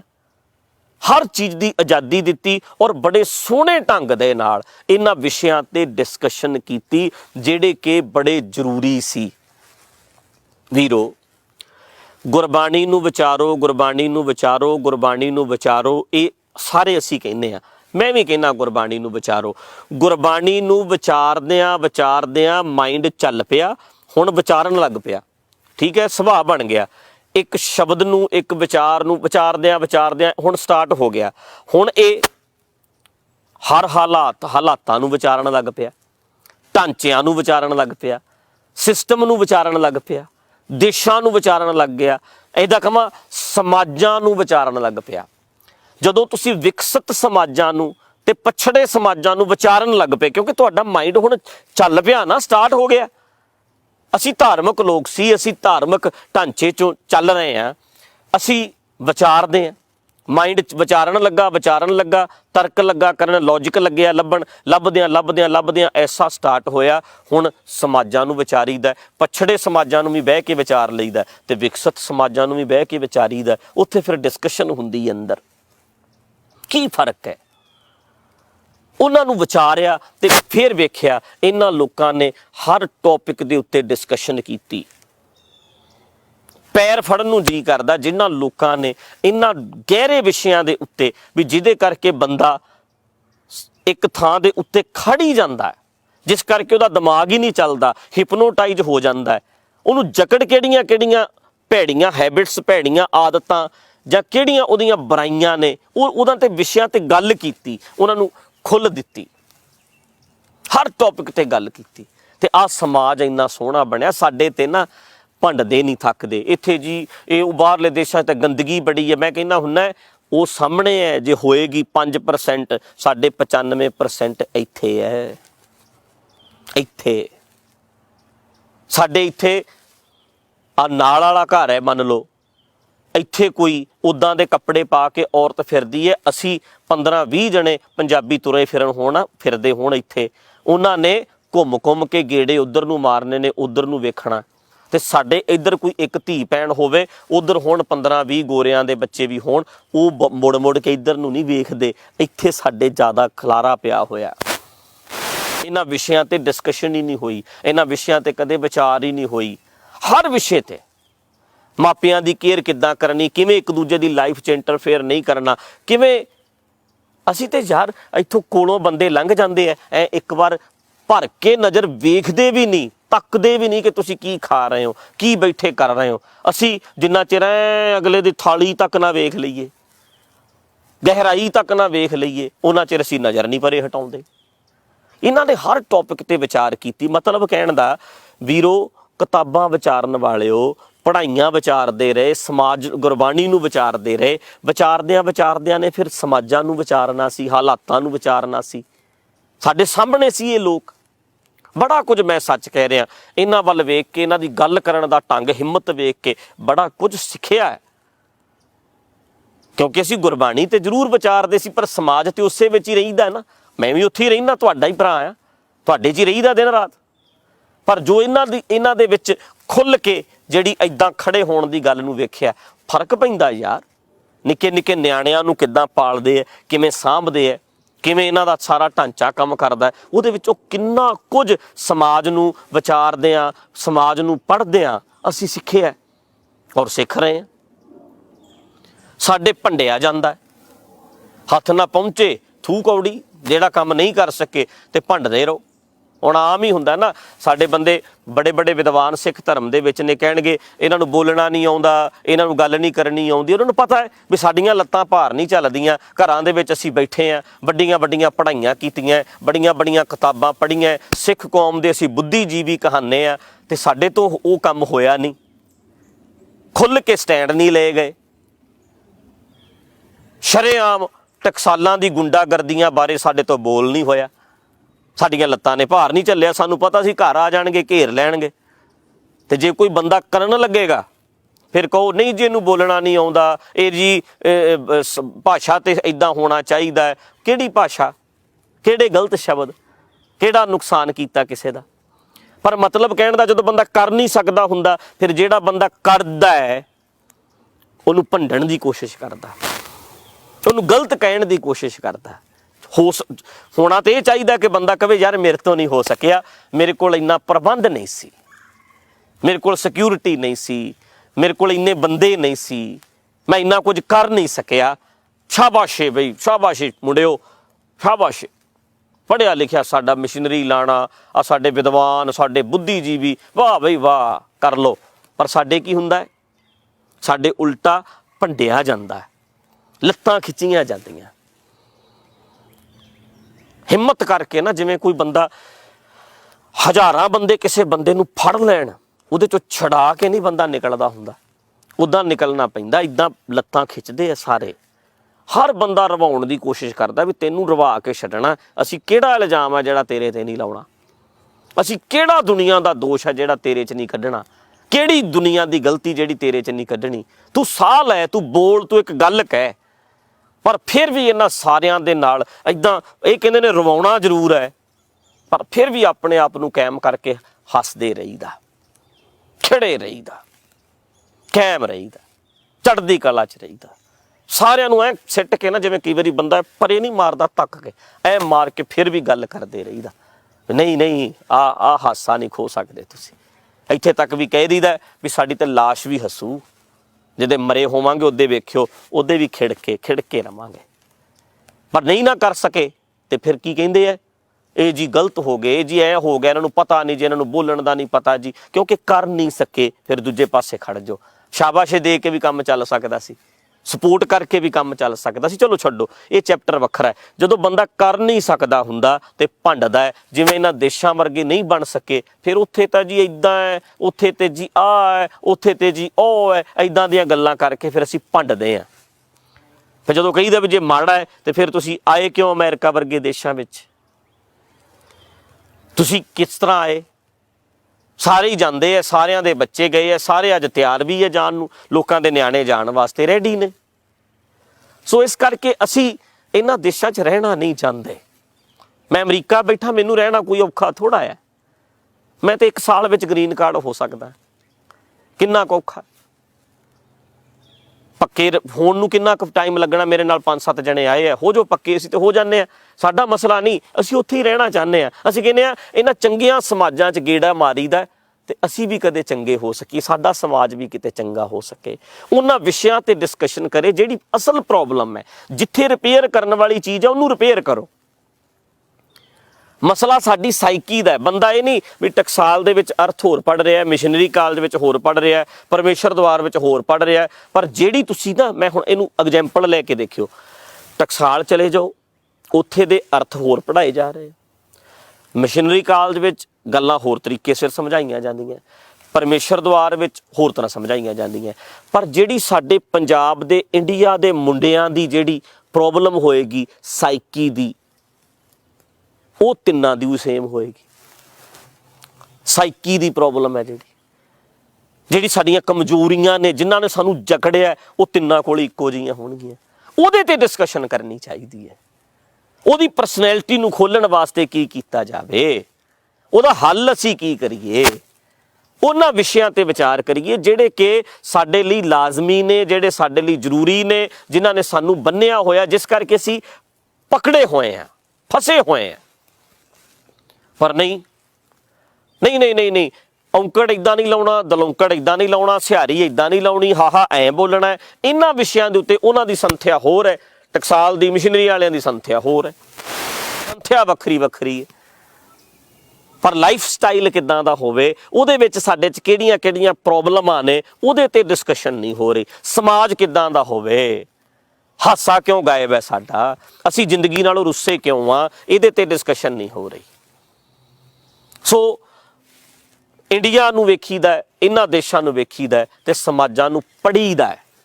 ਤੇ ਸਮਾਜ ਨੂੰ ਪੜ੍ਹ ਕੇ ਨਾ, ਕਿਤਾਬਾਂ ਪੜ੍ਹਦਿਆਂ, ਗੁਰਬਾਣੀ ਪੜ੍ਹਦਿਆਂ, ਜਦੋਂ ਸਮਾਜ ਪੜ੍ਹਨਾ ਆ ਗਿਆ, ਕੁਦਰਤ ਨੂੰ ਪੜ੍ਹਨਾ ਆ ਗਿਆ, ਆਲੇ ਦੁਆਲੇ ਨੂੰ ਪੜ੍ਹਨਾ ਆ ਗਿਆ, ਹਾਲਾਤਾਂ ਨੂੰ ਪੜ੍ਹਨਾ ਆ ਗਿਆ, ਫਿਰ ਬੜਾ ਕੁਝ ਸਿੱਖਿਆ। ਜੋ ਤੁਹਾਡੇ ਵਿੱਚ ਥਾਂ ਪਰ ਥਾਂ, ਗਾਹੇ ਬਗਾਹੇ, ਜਦੋਂ ਮੈਨੂੰ ਮੌਕਾ ਮਿਲਦਾ ਹੈ, ਜਦੋਂ ਮੈਨੂੰ ਟਾਈਮ ਲੱਗਦਾ ਹੈ, ਮੈਂ ਤੁਹਾਡੇ ਵਿੱਚ ਰੱਖਦਾ ਰਹਿੰਦਾ ਹਾਂ। ਪਰ ਮਸਲੇ ਵਿਚਾਰੋ। ਅਸੀਂ ਕੀ ਸਰਕਾਰਾਂ ਬਦਲ ਦਈਏ, ਇਹਨੂੰ ਚੱਕ ਲਓ, ਦੂਜੇ ਲੈ ਆਓ, ਦੂਜੇ ਲਿਆਓ, ਨਹੀਂ ਭੰਡਾ ਭੰਡਾਰੀਆ ਕਿੰਨਾ ਕੁ ਭਾਰ, ਇੱਕ ਮੁੱਠੀ ਚੁੱਕ ਲੈ, ਦੂਜੀ ਤਿਆਰ। ਉਹ ਤੇ ਬਦਲ ਲਓਗੇ, ਕੁਛ ਨਹੀਂ ਬਦਲਣਾ, ਕਿਉਂਕਿ ਮਸਲੇ ਨਹੀਂ ਨਾ ਬਦਲ ਰਹੇ। ਪ੍ਰੋਬਲਮਾਂ ਜਿਹੜੀਆਂ ਨੇ ਉਹਦੇ ਤੇ ਡਿਸਕਸ਼ਨ ਹੀ ਨਹੀਂ ਹੋ ਰਹੀ। ਜਿਹੜੇ ਅਸਲ ਕਾਰਨ ਨੇ, ਆਪਣੀ ਘੱਟ ਤੋਂ ਘੱਟ ਜਿਹੜੇ ਸਾਡੇ ਸਮਝਦਾਰ ਬੰਦੇ ਆ, ਉਹ ਤੇ ਆਪਣੀ ਪਰਸਨੈਲਿਟੀ ਤੇ ਕੰਮ ਕਰੋ। ਮੈਂ ਕੀਤਾ, ਦੇਸ਼ਾਂ ਵਿਦੇਸ਼ਾਂ ਵਿੱਚ ਵੇਖ ਕੇ ਆਪਣੇ ਸੁਭਾਅ ਤੇ ਕੰਮ ਕੀਤਾ, ਕਿੱਦਾਂ ਸਟੈਂਡ ਲਈਦਾ, ਕਿੱਦਾਂ ਖੜੀਦਾ, ਕਿੱਦਾਂ ਇਹ ਲੋਕ ਕੰਮ ਕਰਦੇ ਹੈ, ਕਿੱਦਾਂ ਇਹ ਚੱਲਦੇ ਹੈ, ਉਹਨੂੰ ਵੇਖ ਕੇ ਬੜਾ ਕੁਝ ਲਰਨ ਕੀਤਾ ਹੈ, ਸਿੱਖ ਰਹੇ ਹਾਂ। ਘੱਟ ਤੋਂ ਘੱਟ ਅਸੀਂ ਤੇ ਸਿੱਖੀਏ, ਮੇਰੀ ਪ੍ਰੋਬਲਮ ਕੀ ਹੈ, ਮੇਰਾ ਮਸਲਾ ਕੀ ਹੈ, ਉਹਦੇ ਤੇ ਅਸੀਂ ਵਿਚਾਰ ਕਰਨੀ ਸ਼ੁਰੂ ਕਰੀਏ, ਸਾਡੀ ਜ਼ਿੰਦਗੀ ਵਿੱਚ ਚੇਂਜ ਆਵੇ। ਸੋ ਮੈਂ ਇਹ ਕਹਿਣਾ ਚਾਹੁੰਦਾ ਸੀ ਕਿ ਜਿੱਥੇ ਕੋਵਿਡ ਦਾ ਖਤਰਾ ਹੈ, ਅੱਜ ਇਹਨਾਂ ਸਮਾਜਾਂ ਵਿੱਚ ਵੀ ਕੋਵਿਡ ਆਇਆ, ਉੱਥੇ ਵੀ ਕੋਵਿਡ ਆਇਆ, ਪਰ ਫਰਕ ਬਹੁਤ ਹੈ। ਘਰੇ ਬੈਠਿਆਂ ਨੂੰ ਲੋਕਾਂ ਨੂੰ ਬਿੱਲ ਬੱਤੀਆਂ ਦਾ ਫਿਕਰ ਨਹੀਂ ਰਿਹਾ, ਘਰੇ ਬੈਠਿਆਂ ਨੂੰ ਮੈਡੀਸਨ ਦਾ, ਕਿਤੇ ਆਕਸੀਜਨ ਦੀ ਕਮੀ ਆ ਜਾਏਗੀ, ਇੱਥੇ ਇੱਦਾਂ ਦਾ ਸਿਸਟਮ, ਆਪਣੇ ਨਾਗਰਿਕਾਂ ਨੂੰ ਇੱਦਾਂ ਮਰਨ ਦੇਣਗੇ। ਸਾਡੇ ਜਿਹੜਾ ਢਾਂਚਾ ਆ, ਉੱਥੇ ਇਨਸਾਨ ਦੀ ਕਦਰ ਨਹੀਂ, ਬੰਦੇ ਦੀ ਕਦਰ ਨਹੀਂ, ਇੱਥੇ ਜ਼ਿੰਦਗੀ ਦੀ ਕਦਰ ਹੈ। ਇਨਸਾਨ ਤੇ ਕੀ, ਇੱਕ ਕੁੱਤਾ ਵੀ ਪੇਪਰਾਂ ਦੇ ਵਿੱਚ ਹੈ। ਇੱਥੇ ਇੱਕ ਦਰਖਤ ਆਲੇ ਦੁਆਲੇ ਮੈਂ ਬੈਠਾ, ਇੱਥੇ ਮੈਂ ਤੁਹਾਨੂੰ ਕੈਮਰੇ ਵਿਖਾ ਨਹੀਂ ਸਕਦਾ, ਜੇ ਤੁਸੀਂ ਨਿਗਾਹ ਮਾਰੋ ਨਾ, ਇੱਕੋ ਹੀ ਕੈਮਰਾ, ਜੇ 5-4 ਕੈਮਰੇ ਵਾਲੇ ਹੋਣ ਨਾ, ਤੇ ਐ ਕੱਲੀ ਮੂਵਮੈਂਟ ਮੈਂ ਰਿਕਾਰਡ ਕਰਕੇ ਤੁਹਾਨੂੰ ਦਿਖਾਵਾਂ ਵੀ ਵੇਖੋ ਜਰਾ ਦਰਖਤਾਂ ਵੱਲ, ਵੇਖੋ ਇੱਥੋਂ ਦੀ ਗਰੀਨਰੀ ਵੱਲ, ਵੇਖੋ ਇੱਥੋਂ ਦੇ ਸਿਸਟਮ ਵੱਲ। ਇੱਥੋਂ ਇੱਕ ਦਰਖਤ ਤੁਸੀਂ ਕੱਟ ਨਹੀਂ ਸਕਦੇ ਆਪਣੀ ਮਰਜ਼ੀ ਦੇ ਨਾਲ, ਕੱਟਣਾ ਹੈ ਤੁਹਾਨੂੰ ਇਹਦੀ ਪਰਮਿਸ਼ਨ ਲੈਣੀ ਪਏਗੀ। ਇੱਥੇ ਆਂਡੇ ਦਿੱਤੇ ਹੋਏ ਹੋਣ ਪੰਛੀਆਂ ਨੇ, ਤੇ ਤਾਂ ਵੀ ਤੁਸੀਂ ਦਰਖਤ ਨਹੀਂ ਕੱਟ ਸਕਦੇ। ਕਹਿਣਗੇ ਉਹਨੂੰ ਬੱਚੇ ਕੱਢ ਲੈਂਦੇ, ਉਹਨੂੰ ਉੱਡ ਲੈਣ ਦੇ, ਤੇਰਾ ਤੇ ਕੀ, ਇੱਥੇ ਪੰਛੀਆਂ ਦਾ ਵੀ ਹੱਕ ਹੈ। ਅਜੇ ਤੇਰਾ ਘਰ ਨਹੀਂ ਬਣਨਾ, ਉਹਦੇ ਅਜੇ ਆਂਡੇ ਨੇ, ਉਹਨੂੰ ਉੱਡ ਲੈਣ ਦੇ ਪੰਛੀਆਂ ਨੂੰ, ਫਿਰ ਬਣਾਈ, ਫਿਰ ਕੱਟੀ, ਪਰਮਿਸ਼ਨਾਂ ਲੈ ਕੇ ਵੀ ਫਿਰ ਰੋਕ ਦਿੰਦੇ ਆ। ਚੂਹੇ ਨਿਕਲ ਆਉਣ ਧਰਤੀ 'ਚ, ਕਹਿਣਗੇ ਸਪੈਸ਼ਲ ਹੈ, ਇਹ ਤੂੰ ਇੱਦਾਂ ਨਹੀਂ ਜਗ੍ਹਾ ਤੇ ਕਬਜ਼ਾ ਕਰ ਸਕਦਾ। ਉਹਨਾਂ ਦੀ ਵੀ, ਜਾਨਵਰਾਂ ਦੀ ਵੀ ਇੱਥੇ ਗਿਣਤੀ ਹੈਗੀ ਹੈ, ਸਿਸਟਮ ਹੈ। ਹੁਣ ਉੱਥੇ ਜਿਹੜਾ ਕਰਪਟ ਸਿਸਟਮ, ਜਦੋਂ ਅਸੀਂ ਲਾਸ਼ਾਂ ਦੇ ਢੇਰ ਵੇਖੇ ਹੈ, ਲਾਈਨਾਂ ਲੱਗੀਆਂ, ਜਿਵੇਂ ਬੈਂਕਾਂ ਦੇ ਵਿੱਚ ਸੀ ਨਾ ਨੋਟਬੰਦੀ ਵੇਲੇ ਲਾਈਨਾਂ ਲੱਗੀਆਂ ਸੀ, ਉੱਦਾਂ ਹੀ ਲਾਈਨਾਂ ਲੱਗੀਆਂ ਲਾਸ਼ਾਂ ਦੀਆਂ। ਸੰਸਕਾਰ, ਇੱਕ ਲਾਸ਼ ਹੋ ਲਵੇ, ਫਿਰ ਦੂਜੀ ਦੀ ਵਾਰੀ ਆਉਣੀ, ਫਿਰ ਤੀਜੀ ਦੀ ਵਾਰੀ ਆਉਣੀ, ਫਿਰ ਚੌਥੀ ਦੀ ਵਾਰੀ ਆਉਣੀ ਹੈ। ਉਹ ਸਾਰਾ ਕੁਝ ਜਿਹੜਾ ਹੈ ਨਾ, ਉਹ ਵੇਖ ਕੇ ਬਹੁਤ ਦੁੱਖ ਲੱਗਦਾ ਹੈ। ਤੇ ਇਹਨਾਂ ਵਿਕਸਿਤ ਸਮਾਜਾਂ ਵੱਲ ਵੇਖ ਕੇ ਚਾਅ ਚੜ੍ਹਦਾ, ਕਿੰਨਾ ਫਰਕ ਹੈ। ਤੇ ਸਾਡੇ ਕੋਈ ਵਿਦਵਾਨ, ਸਾਡੇ ਲੋਕ ਜਿਹੜੇ ਹੈ, ਇੱਦਾਂ ਦਾ ਕੁਝ ਕਰਨ ਵਾਲੇ ਪਾਸੇ ਸੋਚ ਵੀ ਨਹੀਂ ਰਹੇ। ਉਹ ਸੋਚ ਨਹੀਂ ਰਹੇ ਕਿ ਇਹ ਕਿਸ ਤਰ੍ਹਾਂ ਹੋ ਸਕਦਾ, ਕਿਵੇਂ ਇਹਦੇ ਲਈ ਅਸੀਂ ਤਬਦੀਲੀ ਲਿਆਈਏ, ਕਿਵੇਂ ਆਪਣੇ ਬੱਚਿਆਂ ਨੂੰ ਪਾਲੀਏ, ਕਿਵੇਂ ਉਹਨਾਂ ਨੂੰ ਇਹ ਗੱਲਾਂ ਅਸੀਂ ਸਮਝਾਈਏ, ਕਿਵੇਂ ਅਸੀਂ ਕੰਪੇਅਰ ਕਰੀਏ, ਕਿਵੇਂ ਅਸੀਂ ਆਪਣੀ ਪਰਸਨੈਲਿਟੀ ਨੂੰ ਡਿਵੈਲਪ ਕਰੀਏ। ਇਸ ਵਿਸ਼ੇ ਤੇ, ਇਸ ਟੌਪਿਕ ਤੇ ਡਿਸਕਸ਼ਨ ਨਹੀਂ ਹੋ ਰਹੀ। ਉਹਨੂੰ ਵੇਖ ਕੇ ਮਨ ਵਿੱਚ ਆਇਆ ਸੀ ਕਿ ਮੈਂ ਇੱਥੇ ਥੋੜ੍ਹੀ ਜਿਹੀ ਗੱਲ ਕਰਾਂ ਕਿ ਵਿਕਸਿਤ ਤੇ ਪਛੜੇ ਸਮਾਜਾਂ ਵੱਲ ਵੇਖ ਕੇ ਉਹਨਾਂ ਦੀਆਂ ਪ੍ਰੋਬਲਮਾਂ ਕੀ ਹੁੰਦੀਆਂ ਨੇ, ਉਹ ਲੋਕ ਕਿੱਦਾਂ ਸੋਚਦੇ ਨੇ, ਉਹਦੇ ਤੇ ਡਿਸਕਸ਼ਨ ਕਰਿਆ ਕਰੀਏ, ਵਿਚਾਰ ਕਰਿਆ ਕਰੀਏ, ਇਹਦੇ ਤੋਂ ਅਸੀਂ ਸਿੱਖੀਏ। ਤੇ ਇੱਕ ਕੋਵਿਡ ਵਧਿਆ ਕਰਕੇ, ਹਾਲਾਤ ਇੱਦਾਂ ਦੇ ਬਣੇ ਕਰਕੇ ਮੈਂ ਅੱਜ ਲਾਈਵ ਤੁਹਾਡੇ ਨਾਲ ਗੱਲ ਤਾਂ ਵੀ ਕਰ ਰਿਹਾ ਕਿ ਹੁਣ ਮਸਲੇ ਨੇ ਨਾ ਜਿਹੜੇ ਵੀ ਜੋ ਹੋ ਰਿਹਾ ਉਹ ਤੇ ਵਿਚਾਰ ਹੀ ਰਹੇ ਆ, ਪਰ ਅਸੀਂ ਕਰ ਕੀ ਸਕਦੇ ਹਾਂ। ਹੁਣ ਇਹਦੇ ਤੇ ਜ਼ਿਆਦਾ ਦਿਮਾਗ ਦਾ ਜ਼ੋਰ ਲੱਗਣਾ ਚਾਹੀਦਾ। ਬੁਰਾ ਹੋ ਗਿਆ, ਬੀਤ ਗਿਆ, ਸਰਕਾਰਾਂ ਦਾ ਢਾਂਚਾ ਮਾੜਾ ਹੈ, ਇਹ ਤੇ ਦੇਖ ਲਿਆ। ਹੁਣ ਕੀ ਹੋ ਸਕਦਾ? ਜਿਵੇਂ ਧਰਮ ਦੇ ਵਿੱਚ ਪੁਜਾਰੀ ਦਾ ਢਾਂਚਾ ਮਾੜਾ ਹੈ, ਫੇਕ ਹੈ, ਇਹ ਤੇ ਹੈ, ਪਰ ਨਵਾਂ ਕੀ ਹੋ ਸਕਦਾ ਹੈ? ਹੁਣ ਇਹਦੇ ਤੇ ਡਿਸਕਸ਼ਨ ਕਰੀਏ। ਇਹ ਹੈ ਨਾ ਗੱਲ, ਇਹਦੇ ਤੇ ਵਿਚਾਰ ਕਰੀਏ। ਉਹਦੇ ਵਾਸਤੇ ਅਸੀਂ ਕਾਇਮ ਹੋਣਾ ਹੁੰਦਾ ਵੀ ਹੋ ਕੀ ਸਕਦਾ। ਹੁਣ ਕੋਵਿਡ ਆ ਗਿਆ, ਲਾਸ਼ਾਂ ਦੇ ਤੇ ਢੇਰ ਲੱਗ ਰਹੇ ਆ, ਬੰਦੇ ਮਰ ਬਹੁਤ ਰਹੇ ਆ, ਥਾਂ ਥਾਂ ਤੇ ਫੈਲ ਰਿਹਾ। ਹੁਣ ਹੋ ਕੀ ਸਕਦਾ, ਇਹਦੇ ਤੇ ਵਿਚਾਰ ਕਰੀਏ। ਪਹਿਲੀ ਗੱਲ ਤੇ ਇਹ ਹੈ ਕਿ ਬਿਨਾਂ ਕੰਮਾਂ ਤੋਂ ਅਸੀਂ ਬਾਹਰ ਨਾ ਨਿਕਲੀਏ। ਬੜੇ ਬੰਦਿਆਂ ਨਾਲ ਗੱਲ ਮੇਰੀ ਵੀ ਹੁੰਦੀ ਹੈ ਜਿਨ੍ਹਾਂ ਨੂੰ ਹੋਇਆ, ਕਈਆਂ ਦਾ ਹਾਲ ਬਹੁਤ ਬੁਰਾ ਹੋਇਆ ਵੀਰੋ, ਕਈਆਂ ਨੇ ਕਈ ਮੌਤ ਦੇ ਮੂੰਹ ਵਿੱਚ ਜਾ ਪਏ ਹੈ। ਘੱਟ ਤੋਂ ਘੱਟ 10 ਬੰਦੇ ਮੇਰੇ ਨੇੜੇ ਵਾਲੇ, ਜਾਣ ਪਛਾਣ ਵਾਲੇ ਕੋਵਿਡ ਕਰਕੇ ਮਰੇ ਹੈ ਤੇ ਅੱਜ ਵੀ ਹਸਪੀਟਲਾਂ ਦੇ ਵਿੱਚ ਤੜਫ ਰਹੇ ਹੈ, ਹੈਗੇ ਆ ਬੰਦੇ। ਤੇ ਬਿਨਾਂ ਗੱਲ ਤੋਂ, ਬਿਨਾਂ ਕਾਰਨ ਤੋਂ ਘਰੋਂ ਬਾਹਰ ਨਾ ਨਿਕਲਿਆ ਜਾਵੇ, ਚੰਗਾ। ਸਾਰੇ ਘਰ ਨਹੀਂ ਰਹਿ ਸਕਦੇ, ਕੰਮ ਵੀ ਕਰਨੇ ਨੇ, ਜੋਬਾਂ ਵੀ ਕਰਨੀਆਂ ਨੇ, ਡਿਊਟੀਆਂ ਵੀ ਕਰਨੀਆਂ ਨੇ। ਚੰਗੀ ਤਰ੍ਹਾਂ ਮੂੰਹ ਵਗੈਰਾ ਬੰਨੋ, ਨੱਕ ਤੇ ਕੱਪੜਾ ਰੱਖੋ, ਹੱਥਾਂ ਨੂੰ ਚੰਗੀ ਤਰ੍ਹਾਂ ਸੈਨੀਟਾਈਜ਼ਰ ਵਗੈਰਾ ਕਰੋ ਤੇ ਆਪਣਾ ਇੰਤਜ਼ਾਮ ਕਰਕੇ ਘਰੋਂ ਨਿਕਲੋ। ਤੇ ਜਿਹੜੇ ਬਿਨਾਂ ਗੱਲ ਤੋਂ ਅਸੀਂ ਘਰੋਂ ਨਾ ਨਿਕਲੀਏ। ਇੱਕ ਤੇ ਗੱਲ ਇਹ ਹੈ। ਦੂਜੀ ਗੱਲ ਹੈ ਕਿ ਹੌਸਲਾ, ਇਹ ਤੁਹਾਨੂੰ ਤਾਂ ਹੀ ਡਿੱਗੇਗਾ ਜੇ ਤੁਸੀਂ ਡਿੱਗੋਗੇ। ਆਪਣਾ ਇੱਕ ਹੌਸਲਾ ਬਰਕਰਾਰ ਰੱਖਣਾ, ਕੇਅਰਫੁਲ ਰਹਿਣਾ ਹੈ, ਗਲਤੀ ਕੋਈ ਨਹੀਂ ਕਰਨੀ, ਧਿਆਨ ਰੱਖਣਾ, ਹਰ ਵੇਲੇ ਧਿਆਨ ਰੱਖਣਾ, ਪਰ ਆਪਣੇ ਆਪ ਨੂੰ ਹਮੇਸ਼ਾ ਕਾਇਮ ਜ਼ਰੂਰ ਰੱਖਣਾ, ਢਹਿਣਾ ਨਹੀਂ। ਉਹ ਬੰਦਾ ਮਰਦਾ ਜਿਹੜਾ ਇੱਥੋਂ ਮਰ ਜਾਂਦਾ ਪਹਿਲਾਂ ਹੀ, ਵੀ ਬਸ ਮੈਂ ਅਸੀਂ ਤਾਂ ਗਏ। ਦਹਿਲ ਨਹੀਂ ਪੈਣ ਦੇਣਾ, ਦਹਿਲ ਨਹੀਂ ਪੈਣ ਦੇਣਾ। ਆਪਣੇ ਆਪ ਨੂੰ ਸਟਰੋਂਗ ਰੱਖਣਾ ਹੀ ਪੈਣਾ ਹੈ, ਆਪਣੇ ਆਪ ਨੂੰ ਤਕੜੇ ਕਰਨਾ ਹੀ ਪੈਣਾ ਹੈ। ਹਾਲਾਤਾਂ ਦੇ ਜਿੱਦਾਂ ਦੇ ਮਰਜ਼ੀ ਹਾਲਾਤ ਹੋਣ, ਅਸੀਂ ਨਜਿੱਠਾਂਗੇ। ਪਹਿਲਾਂ ਆਇਆ ਸੀ ਕੋਵਿਡ, ਉੱਡ ਗਿਆ, ਘਟ ਗਿਆ ਸੀ ਬਹੁਤ, ਖੁੱਲ੍ਹ ਗਿਆ ਸੀ ਸਾਰਾ ਕੁਛ। ਤੇ ਹੁਣ ਆਇਆ, ਹੁਣ ਵੀ ਖੁੱਲ੍ਹ ਜਾਏਗਾ। ਅਮਰੀਕਾ ਵੀ ਬੰਦ ਹੋ ਗਿਆ ਸੀ, ਹੁਣ ਖੁੱਲ੍ਹ ਗਿਆ। ਹੁਣ ਹੋ ਸਕਦਾ, ਮੈਨੂੰ ਤਾਂ ਕਦੇ ਕਦੇ ਇਹ ਲੱਗਦਾ, ਹੋ ਸਕਦਾ ਸਾਨੂੰ ਇਹਦੇ ਨਾਲ ਹੀ ਜਿਉਣਾ ਪਵੇ। ਇਹ ਕੋਵਿਡ, ਇਹ ਕਰੋਨਾ ਹੋ ਸਕਦਾ ਸਾਡੇ ਨਾਲ ਹੀ ਰਵੇ। ਹਰ ਸਾਲ 6 ਮਹੀਨਿਆਂ ਬਾਅਦ ਇਮਿਊਨਿਟੀ ਵਧਾਉਣ ਵਾਲੇ ਟੀਕੇ ਨੇ। ਇਮਿਊਨ ਸਿਸਟਮ ਕਮਜ਼ੋਰ ਹੈ, ਉਹਨੂੰ ਵਧਾਓ। ਇਹਦੇ ਕਰੋਨਾ ਦਾ ਤਾਂ ਇਲਾਜ ਅਜੇ ਤੱਕ ਲੱਭਿਆ ਹੀ ਨਹੀਂ। ਇਮਿਊਨ ਸਿਸਟਮ ਹੈ ਜਿਹੜਾ, ਉਹਦੇ ਨਾਲ ਤਕੜਾ ਹੋ ਜਾਂਦਾ ਇੰਜੈਕਸ਼ਨ ਦੇ ਨਾਲ। 6 ਮਹੀਨੇ ਅਸਰ ਰਵੇ, 6 ਮਹੀਨਿਆਂ ਬਾਅਦ ਹੋ ਸਕਦਾ ਇਹ ਦੁਬਾਰਾ ਤੁਹਾਨੂੰ ਕਹਿਣ ਕਿ ਤੁਸੀਂ ਦੁਬਾਰਾ ਇੰਜੈਕਸ਼ਨ ਲਵਾਓ। ਇਸ ਕਰਕੇ ਸਾਨੂੰ ਕਈ ਚੀਜ਼ਾਂ ਨਾਲ ਜਿਉਣਾ ਹੀ ਪੈਂਦਾ ਤੇ ਅਸੀਂ ਸਟਰੋਂਗ ਹੋ ਕੇ ਇਹਦਾ ਮੁਕਾਬਲਾ ਕਰ ਸਕਦੇ ਹਾਂ। ਤਾਂ ਕਰਕੇ ਹਾਲਾਤ ਕਈ ਵਾਰੀ ਵੇਖ ਕੇ ਦੁੱਖ ਲੱਗਦਾ ਹੈ, ਤਕਲੀਫ ਹੁੰਦੀ ਹੈ, ਪਰ ਅਸੀਂ ਆਪਣੇ ਆਪ ਨੂੰ ਤਕੜੇ ਰੱਖੀਏ ਹੀ ਰੱਖੀਏ। ਅਸੀਂ ਆਪਣੇ ਆਪ ਨੂੰ ਕਾਇਮ ਰੱਖੀਏ, ਆਪਣੇ ਆਪ ਨੂੰ ਸਟਰੋਂਗ ਰੱਖੀਏ। ਮਰਨ ਤੱਕ ਹੋ ਸਕਦਾ ਸਾਡੇ ਘਰ ਵੀ ਆ ਜਾਏ, ਸਾਡੀ ਫੈਮਿਲੀ ਤੇ ਆ ਜਾਏ, ਆਪਣੇ ਤੇ ਆ ਜਾਏ, ਮੇਰੇ ਤੇ ਆ ਜਾਏ, ਪਰ ਅਸੀਂ ਆਪਣੇ ਆਪ ਨੂੰ ਪੋਜ਼ਿਟਿਵ ਰੱਖ ਕੇ, ਸਟਰੋਂਗ ਰੱਖ ਕੇ, ਕੋਈ ਗੱਲ ਨਹੀਂ ਜੀ, ਵੇਖਦੇ ਹਾਂ ਜੀ, ਪਰ ਲਾਪਰਵਾਹੀ ਕੋਈ ਨਹੀਂ ਵਰਤਣੀ। ਫਿਰ ਵੀ ਜੇ ਆ ਗਿਆ ਤੇ ਕੋਈ ਨਹੀਂ ਯਾਰ, ਵੇਖਾਂਗੇ। ਆਪਣੇ ਆਪ ਨੂੰ ਅਸੀਂ ਸਟਰੋਂਗ ਰੱਖਣਾ, ਢਹਿੰਦੀ ਕਲਾ 'ਚ ਨਹੀਂ ਜਾਣਾ, ਕਾਇਮ ਰੱਖਣਾ, ਦਹਿਲ ਨਹੀਂ ਪੈਣ ਦੇਣਾ, ਡਰਨਾ ਨਹੀਂ, ਘਬਰਾਉਣਾ ਨਹੀਂ। ਪਿਛਲੇ ਸਾਲ ਲੋਕਡਾਊਨ ਹੋਇਆ ਸੀ ਤੇ ਲੋਕ ਇੰਜੋਏ ਕਰ ਰਹੇ ਸੀ। ਪਹਿਲੀ ਵਾਰ ਸੀ ਇੰਨੀਆਂ ਛੁੱਟੀਆਂ ਇਕੱਠੀਆਂ। ਹੁਣ ਅੱਕੇ ਪਏ ਆ ਘਰਾਂ 'ਚ ਰਹਿ ਕੇ, ਘਰਾਂ 'ਚ ਬਹਿ ਕੇ, ਮੂੰਹ ਬੰਨ ਕੇ ਹੀ ਅੱਕੇ ਪਏ ਆ। ਬੰਦਾ ਕਹਿੰਦਾ ਸਾਹ ਨਹੀਂ ਆਉਂਦਾ, ਬਾਹਰ ਨਿਕਲਣਾ ਔਖਾ ਹੋਇਆ ਪਿਆ, ਪਰ ਕਰਨਾ ਪੈਣਾ। ਕੈਮਰੀਏ ਕੋਵਿਡ ਆਇਆ ਜਾਂ ਲਿਆਂਦਾ ਗਿਆ, ਬੜੀਆਂ ਤਰ੍ਹਾਂ ਦੀਆਂ ਗੱਲਾਂ ਆਲੇ ਦੁਆਲੇ ਸੁਣਨ ਨੂੰ ਮਿਲਦੀਆਂ, ਪਰ ਨਹੀਂ ਭਾਈ, ਕੱਲੇ ਇੰਡੀਆ ਵਿੱਚ ਹੁੰਦਾ ਸ਼ਾਇਦ ਅਸੀਂ ਇਦਾਂ ਦੀਆਂ ਗੱਲਾਂ ਸੋਚ ਵੀ ਸਕਦੇ ਸੀ, ਪਰ ਪੂਰੀ ਦੁਨੀਆ ਵਿੱਚ ਹੈ। ਅਮਰੀਕਾ, ਕੈਨੇਡਾ, ਯੂਰਪ ਸਾਰੇ ਦਾ ਸਾਰਾ ਬੰਦ ਪਿਆ। ਸਾਰੀਆਂ ਕੰਟਰੀਆਂ, ਇਟਲੀ ਵਰਗੇ ਦੇਸ਼, ਸਪੇਨ ਵਰਗੇ, ਗਰੀਸ ਵਰਗੇ, ਇੰਗਲੈਂਡ ਵੇਖੋ ਪਿਛਲੇ ਪੂਰੇ ਸਾਲ ਤੋਂ ਬੰਦ ਹੈ। 20 ਬੰਦੇ ਉੱਥੇ ਇਕੱਠੇ ਨਹੀਂ ਹੋ ਸਕਦੇ, ਬੜੇ ਲੰਮੇ ਟਾਈਮ ਤੋਂ ਬੰਦ ਹੈ। ਤਾਂ ਕਰਕੇ ਅਸੀਂ ਆਪਣੇ ਆਪ ਨੂੰ ਤਕੜੇ ਕਰੀਏ ਤੇ ਇਹਦਾ ਮੁਕਾਬਲਾ ਕਰੀਏ, ਸਟਰੋਂਗ ਰਹੀਏ, ਰਹਿਣਾ ਪੈਣਾ। ਇਹ ਮੇਰਾ ਮੈਸੇਜ ਜ਼ਰੂਰੀ ਸੀ, ਮੇਰੇ ਮਨ 'ਚ ਆ ਰਿਹਾ। ਬਾਕੀ ਅਸੀਂ ਜਿੰਨੇ ਜੋਗੇ ਹੈਗੇ ਆ, ਜਿੱਦਾਂ ਦੇ ਵੀ ਹੈਗੇ ਆ, ਤੁਹਾਡੇ ਨਾਲ ਖੜੇ ਆ। ਸਾਡੇ ਕੋਲੇ ਬਹੁਤ ਪੈਸਾ ਨਹੀਂ ਹੈ ਕਿ ਮੈਂ ਕਹਾਂ ਵੀ ਮੈਂ ਜੀ ਇੱਦਾਂ ਕਰ ਸਕਦਾ, ਮੈਂ ਜੀ ਇੱਦਾਂ ਕਰ ਸਕਦਾ, ਨਹੀਂ। ਸਾਡਾ ਜਗ੍ਹਾ ਹੈਗੀ ਹੈ। ਅੱਗੇ ਪਿਛਲੇ ਸਾਲ ਵੀ ਹੌਸਪੀਟਲ ਦੇ ਬੂਹੇ ਖੋਲ੍ਹੇ ਸੀ। ਕੋਵਿਡ ਦੇ ਕੁਛ ਪੇਸ਼ੈਂਟ ਸਾਡੇ ਕੋਲ ਰਹੇ ਸੀ, 15 ਦਿਨ, 20 ਦਿਨ, ਮਹੀਨਾ ਵੀ ਰਹੇ। ਅਤੇ ਹੁਣ ਵੀ ਅਸੀਂ ਜੋ ਸਾਡਾ ਗੇਟ ਹੈ ਉਹ ਖੋਲ੍ਹ ਦਿਆਂਗੇ।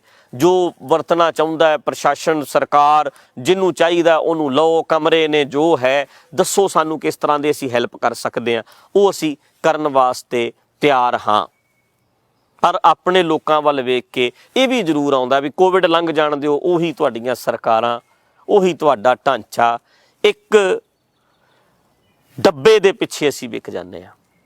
ਉੱਦਾਂ ਦੀਆਂ ਹੀ ਸਰਕਾਰਾਂ ਸਾਨੂੰ ਮਿਲਦੀਆਂ ਜਿੱਦਾਂ ਦੀ ਅਸੀਂ ਡਿਜ਼ਰਵ ਕਰਦੇ ਹਾਂ, ਅਤੇ ਅਸੀਂ ਡਿਜ਼ਰਵ ਹੀ ਇਹ ਕਰਦੇ ਹਾਂ। ਹਾਲਾਤ ਸਾਡੇ ਇਹ ਨੇ ਕਿ ਅਸੀਂ ਫਿਰ ਉੱਦਾਂ ਦਾ ਢਾਂਚਾ ਫਿਰ ਫੇਕ ਆਪਣੇ 'ਤੇ ਖੜਾ ਕਰ ਲੈਂਦੇ ਹਾਂ। ਉਹਦੇ ਵਾਸਤੇ ਅਸੀਂ ਕਾਇਮ ਹੋਈਏ। ਸਿਰਫ ਜੇ ਇੰਨਾ ਨਾ ਇਕੱਲਾ ਰੌਲਾ ਪਾਈਏ, ਜੇ ਅਸੀਂ ਕਹੀਏ ਸਰਕਾਰਾਂ ਮਾੜੀਆਂ ਅਤੇ ਚੁਣੀਆਂ ਲੋਕਾਂ ਨੇ, ਇਹਦਾ ਮਤਲਬ ਲੋਕ ਵੀ ਮਾੜੇ ਨੇ, ਅਸੀਂ ਵੀ ਮਾੜੇ ਹਾਂ। ਸਰਕਾਰਾਂ ਦੋਸ਼ੀ ਨੇ, ਉਹ ਦੋਸ਼ੀ ਲੋਕਾਂ ਨੂੰ ਚੁਣਿਆ ਕਿੰਨੇ ਹੈ, ਅਸੀਂ ਵੀ ਦੋਸ਼ੀ ਹਾਂ। ਅਤੇ ਕਰਮ ਨੂੰ ਧਰਮ ਬਣਾਉਣਾ ਪੈਣਾ। ਮੈਂ ਪਿੱਛੇ ਜੇ ਗੱਲ ਕੀਤੀ ਸੀ, ਚਾਹੇ ਸਾਡਾ ਸਰਕਾਰੀ ਤੰਤਰ ਹੈ, ਸੈਂਟਰ ਸਰਕਾਰ ਹੈ, ਇਹ ਸਾਰਿਆਂ ਦਾ ਧਰਮ ਪਰਖਣ ਦਾ ਮਤਲਬ ਅਸੀਂ ਜਨੇਊ ਜਾਂ ਵਧੀਆਂ ਦਾੜੀਆਂ ਜਾਂ ਪਾਏ ਗਾਤਰੇ, ਕਿਰਪਾਨਾਂ, ਜਾਂ ਅਸੀਂ ਨਹੀਂ ਵੇਖਣਾ ਇਕੱਲਾ। ਇਹ ਬਾਹਰੀ ਰੂਪ ਹੈ ਸਾਡਾ, ਜਿਹੜਾ ਮਰਜ਼ੀ ਰੱਖੋ, ਤੁਹਾਡੀ ਪਰਸਨਲ ਮਰਜ਼ੀ ਹੈ। ਅਸੀਂ ਪੱਗ ਬੰਨਣੀ ਹੈ ਕਿ ਤਿਲਕ ਲਾਉਣਾ, ਕਿ ਦਾੜੀ ਵਧਾਉਣੀ ਹੈ ਕਿ ਨਹੀਂ ਵਧਾਉਣੀ, ਪਰ ਧਰਮ ਹੈ ਜਿਹੜਾ, ਉਹ ਸਾਡਾ ਕਰਮ ਹੈ, ਸਾਡੇ ਫਰਜ਼ ਹੈ। ਅਸੀਂ ਜ਼ਿੰਮੇਵਾਰੀਆਂ ਵਧੀਆ ਨਿਭਾਈਏ। ਪਿਛਲੇ ਸਾਲ ਕੋਵਿਡ ਆਇਆ ਸੀ, ਇੰਨੇ ਆਕਸੀਜਨ ਦੇ ਪਲਾਂਟ ਲੱਗਦੇ, ਇੱਥੇ ਘਾਟਾ ਨਹੀਂ ਆਉਣਾ ਚਾਹੀਦਾ ਸੀ। ਇੰਨਾ ਬਣਾਇਆ ਹੋਇਆ ਆਰਟੀਫਿਸ਼ਲ ਬਾਹਰਲੇ ਪਾਸੇ ਟੈਂਟ ਲਾ ਕੇ ਏਡੇ ਏਡੇ ਵੱਡੇ ਬਣਾਏ ਹੁੰਦੇ ਹੌਸਪੀਟਲ, ਜੇ ਕਿਤੇ ਲੱਖ ਬੰਦਾ ਵੀ ਇਕੱਠਾ ਆ ਗਿਆ, 10 ਲੱਖ ਵੀ ਇਕੱਠਾ ਆ ਗਿਆ, ਤੇ ਅਸੀਂ ਕਾਇਮ ਆ ਉਹਦੇ ਵਾਸਤੇ। ਅਸੀਂ ਤਕੜੇ ਹੋ ਕੇ ਉਹਦਾ ਮੁਕਾਬਲਾ ਕਰ ਸਕਦੇ। ਸਾਡੇ ਕੋਲੇ ਸਾਰਾ ਸਿਸਟਮ ਹੁੰਦਾ, ਸਾਡੇ ਕੋਲੇ ਸਾਰਾ ਪ੍ਰਬੰਧ ਹੁੰਦਾ, ਸਾਡੇ ਕੋਲੇ 1 ਸਾਲ ਦਾ ਸਾਨੂੰ ਟਾਈਮ ਮਿਲ ਗਿਆ ਸੀ, ਪਰ ਅਸੀਂ ਕੱਖ ਨਹੀਂ ਕੀਤਾ।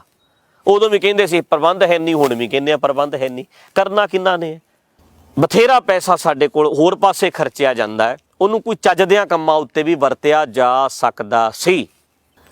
ਨਾਲੇ ਬਾਕੀ ਪਿੱਛੇ ਜੇ ਕੁੰਵਰ ਵਿਜੇ ਪ੍ਰਤਾਪ ਸਿੰਘ ਹੋਣਾ ਨੂੰ, ਐਡੇ ਵੱਡੇ ਆਫੀਸਰ ਨੇ, ਉਹਨਾਂ ਨੂੰ ਇੱਕ ਸਿੱਟ ਬਣਾਈ ਗਈ ਹੈ ਪੰਜਾਬ ਵਿੱਚ, ਪੰਜਾਬ ਸਰਕਾਰ ਵੱਲੋਂ ਬਰਗਾੜੀ ਮੋਰਚੇ ਬਾਰੇ ਗੱਲਬਾਤ ਕਰਨ ਵਾਸਤੇ, ਸੱਚ ਝੂਠ ਸਾਹਮਣੇ ਲਿਆਉਣ ਵਾਸਤੇ। ਅਤੇ ਪਿੱਛੇ ਜੇ ਹੈਰਾਨੀ ਦੀ ਗੱਲ ਇਹ ਹੋਈ ਹੈ ਕਿ ਜਦੋਂ ਉਹ ਸਾਰਾ ਕੁਝ ਸਾਹਮਣੇ ਆਇਆ ਵੀ ਮੈਂ ਤੁਹਾਡੇ ਸਾਹਮਣੇ ਪੇਸ਼ ਕਰਨੀ ਹੈ ਰਿਪੋਰਟ, ਅਤੇ ਉਹਦਾ ਵੇਖ ਕੇ ਪਤਾ ਲੱਗਿਆ ਬਈ ਹਾਈ ਕੋਰਟ ਦੇ ਵਿੱਚੋਂ ਉਹ ਸਾਰੇ ਦਾ ਸਾਰਾ ਸਿਸਟਮ ਰੱਦ ਕਰ ਦਿੱਤਾ ਗਿਆ ਵੀ ਅਸੀਂ ਇਹਨੂੰ ਮੰਨਦੇ ਨਹੀਂ। ਅਤੇ ਕੁੰਵਰ ਵਿਜੇ ਪ੍ਰਤਾਪ ਸਿੰਘ ਹੋਣਾ ਨੇ ਅਸਤੀਫਾ ਦਿੱਤਾ ਕਿ ਮੈਨੂੰ ਇਸ ਅਹੁਦੇ ਦੀ ਲੋੜ ਨਹੀਂ, ਮੈਂ ਆਪਣੀ ਬੜੀ ਸੋਚ ਸਮਝ ਕੇ ਨਿਰਪੱਖ ਮੈਂ ਜਿਹੜੀ ਰਿਪੋਰਟ ਸਾਹਮਣੇ ਲਿਆਂਦੀ ਸੀ, ਉਹ ਵੀ ਚਾਹੀਦਾ ਹੈ ਕਿ ਜਿਹੜੇ ਬੰਦੇ ਮਾੜਾ ਮੋਟਾ ਸਟੈਂਡ ਲੈਣ ਵਾਲੇ ਹੈ, ਜਿਹੜੇ ਬੰਦੇ ਮਾੜਾ ਮੋਟਾ ਕੋਈ ਕੰਮ ਕਰਨਾ ਚਾਹੁੰਦੇ ਹੈ, ਉਹ ਸਾਡਾ ਢਾਂਚਾ ਇੱਦਾਂ ਦਾ ਬਣਿਆ ਕਿ ਉਹ ਕਰਨ ਹੀ ਨਹੀਂ ਦਿੰਦਾ। ਵੈਸੇ ਵੀ ਪਿਆਰਿਓ, ਮਸਲਾ ਇਹ ਹੈ ਕਿ ਗੁਰੂ ਦੀ ਬੇਅਦਬੀ ਤੇ ਨਹੀਂ ਕੋਈ ਕਰ ਸਕਦਾ, ਉਹ ਹੈ ਗਿਆਨ।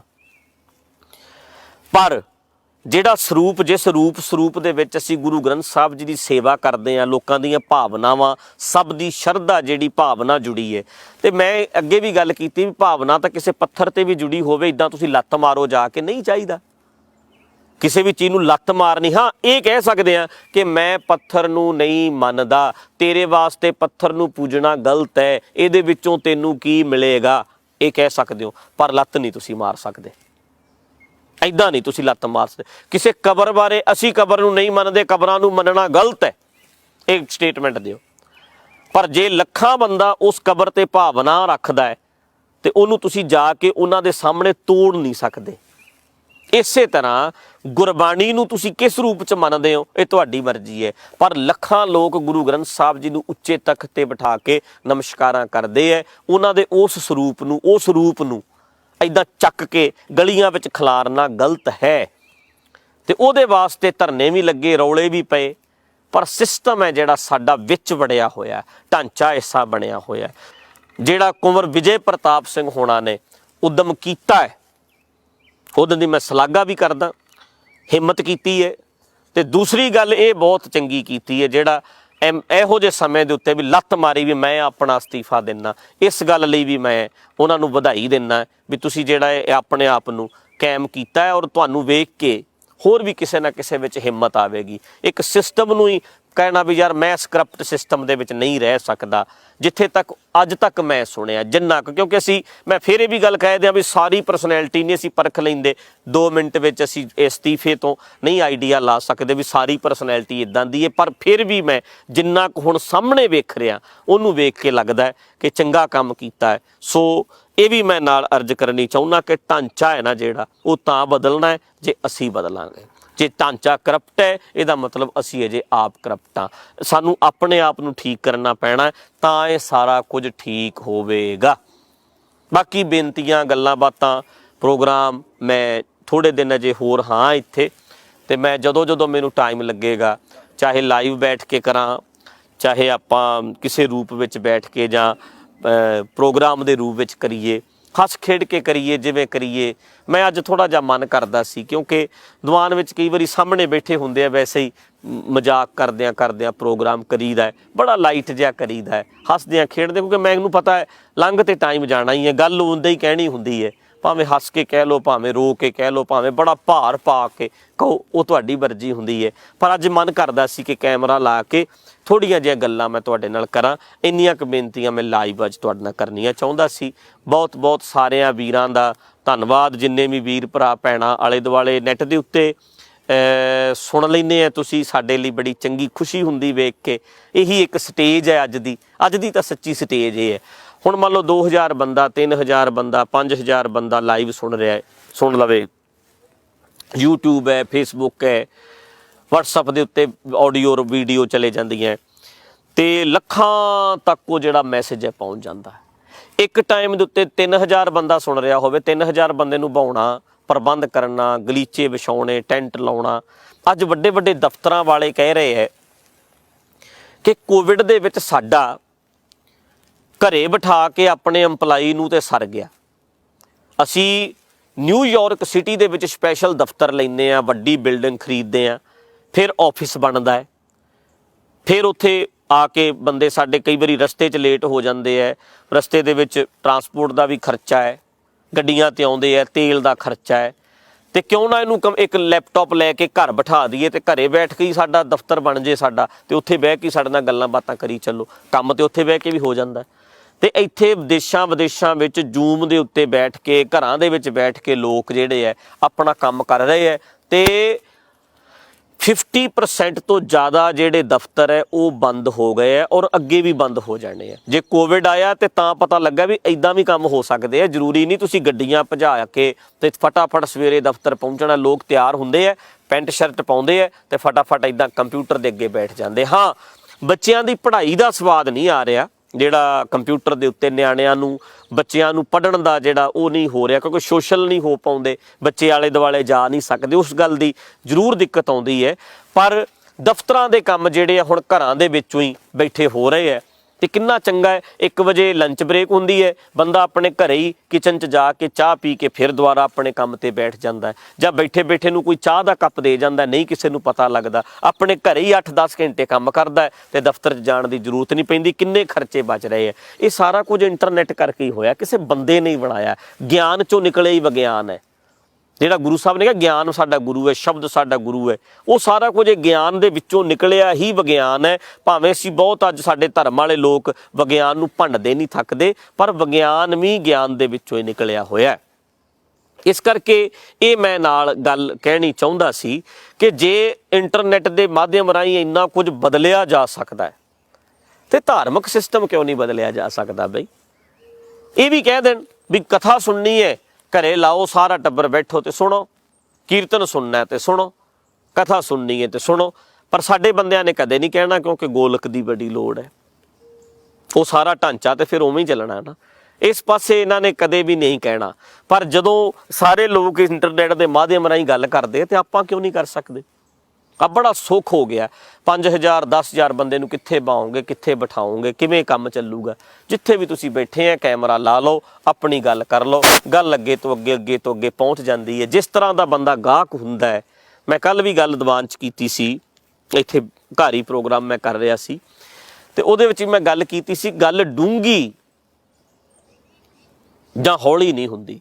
ਗੱਲ ਬੜੀ ਭਾਰੀ ਗੱਲ ਕਰ ਰਿਹਾ ਨਹੀਂ, ਅਸਲ 'ਚ ਬੰਦਾ ਕਿੰਨਾ ਕੁ ਡੂੰਘਾ ਉਹਦੇ ਤੇ ਡਿਪੈਂਡ ਕਰਦਾ। ਸਾਡੇ ਪਾਤਸ਼ਾਹ ਡੂੰਘੇ ਆ, ਡਿੱਗਦੇ ਪੱਤੇ 'ਚੋਂ ਵੀ ਕਿੰਨਾ ਕੁਝ ਸਿੱਖਦੇ ਆ ਵੀ ਇਹਨੇ ਪੱਤੇ ਨੇ ਮੁੜ ਕੇ ਤੇ ਨਹੀਂ ਲੱਗਣਾ, ਫਲ ਨੇ ਜਿਉਂ ਬਨ ਫਲ ਪਾ ਕੇ ਭੋਏ ਗਿਰਹਿ ਬੋਹਰ ਨਾ ਲੱਗਾ ਡਾਰ। ਉਹ ਆਪ ਡੂੰਘੇ ਹੈ, ਡੂੰਘਾਈ ਤੁਹਾਡੇ 'ਚ ਹੁੰਦੀ ਹੈ। ਗੱਲ ਤੇ ਨੋਰਮਲ ਵੀ ਹੋਵੇ, ਉਹਦੇ 'ਚੋਂ ਤੁਸੀਂ ਕਿੰਨਾ ਕੁ ਡੂੰਘਾ ਸੋਚਦੇ ਆ, ਕਿੰਨਾ ਕੁ ਤੁਸੀਂ ਗਹਿਰਾ ਜਾ ਸਕਦੇ ਆ, ਇਹ ਤੁਹਾਡੇ ਤੇ ਡਿਪੈਂਡ ਕਰਦਾ ਹੈ। ਹਲਕਾ ਹੁੰਦਾ, ਕਈ ਬੰਦੇ ਬੜੇ ਹਲਕੇ ਜਿਹੇ ਆ, ਸਿੱਧੇ ਸਾਦੇ ਆ, ਕੋਈ ਵਿਚਾਰ ਨਹੀਂ ਉਹਨਾਂ ਦੇ ਮਾਈਂਡ ਚੱਲਦੀ, ਕੋਈ ਉਹਨਾਂ ਨੇ ਸੋਚਣਾ ਨਹੀਂ, ਡਿਸਕਸ਼ਨ ਨਹੀਂ ਕਰਨਾ। ਤੁਸੀਂ ਕਿਤੇ ਗਏ ਆ ਬਾਹਰ ਖਾਣਾ ਖਾਣ, ਨੋਰਮਲ ਜਿਹਾ ਖਾਣਾ ਖਾਧਾ, ਖਾਣਾ ਖਾ ਕੇ ਵਾਹ ਜੀ ਵਾਹ, ਆਹਾ ਨਜ਼ਾਰਾ ਆ ਗਿਆ, ਇੰਨਾ ਕਹਿ ਕੇ ਘਰ ਨੂੰ ਆ ਗਏ। ਪਰ ਕਈ ਬੰਦੇ ਕਹਿੰਦੇ ਆ ਨਜ਼ਾਰਾ ਆਇਆ ਕਿਵੇਂ, ਪਾਇਆ ਕੀ ਸੀ, ਕਿਵੇਂ ਬਣਿਆ, ਉਹ ਵਾਏ ਇੱਦਾਂ ਕਿਉਂ ਹੋਇਆ, ਸਵਾਲ ਹੋ ਗਿਆ, ਕਿਵੇਂ, ਕਿਉਂ, ਕਿੱਦਾਂ, ਉਹ ਫਿਰ ਉਹਦੇ 'ਚ ਵੜ ਜਾਂਦੇ ਆ। ਜਿੰਨਾ ਚਿਰ ਫਿਰ ਉਹ ਬਣਾ ਨਹੀਂ ਲੈਂਦੇ, ਸਾਹ ਨਹੀਂ ਲੈਂਦੇ, ਬਣਾ ਕੇ ਫਿਰ ਸੱਦਮ ਲੈਂਦੇ ਆ ਵੀ ਹੁਣ ਉਹ ਚੀਜ਼, ਉਹ ਰੈਸਿਪੀ ਮੈਂ ਬਣਾ ਲਈ। ਕਈ ਬਸ ਆਹਾ ਬੜਾ ਨਜ਼ਾਰਾ ਆਇਆ, ਬੜਾ ਨਜ਼ਾਰਾ ਆਇਆ, ਆਹ ਚੀਜ਼ ਖਾਧੀ, ਆਹ ਚੀਜ਼ ਵੇਖੀ। ਹੁਣ ਕਈ ਅਮਰੀਕਾ ਆ ਕੇ ਕਹਿਣਗੇ ਆਹਾ ਕਿਆ ਬਾਤ ਹੈ, ਇੰਨਾ ਕਹਿ ਕੇ ਸਾਡੇ ਲੀਡਰਾਂ ਨੇ ਸਾਰਿਆਂ ਨੇ ਅਮਰੀਕਾ ਨਹੀਂ ਵੇਖਿਆ? ਸਾਰੇ ਲੀਡਰ ਅਮਰੀਕਾ ਆਏ, ਕੈਨੇਡਾ ਆਏ, ਇਹਨਾਂ ਨੇ ਵੇਖੇ ਹੈ ਤੇ ਵੇਖ ਕੇ ਆਹਾ ਬੜਾ ਵਧੀਆ ਕਹਿ ਕੇ ਘਰ ਨੂੰ ਮੁੜ ਗਏ। ਇਹ ਬਣੇਗਾ ਕਿਵੇਂ? ਇਹ ਸਿਸਟਮ ਲਾਗੂ ਕਿੱਦਾਂ ਹੋਏਗਾ? ਇਹਦੇ ਬਾਰੇ ਕੋਈ ਡਿਸਕਸ਼ਨ ਨਹੀਂ ਕਰਦਾ।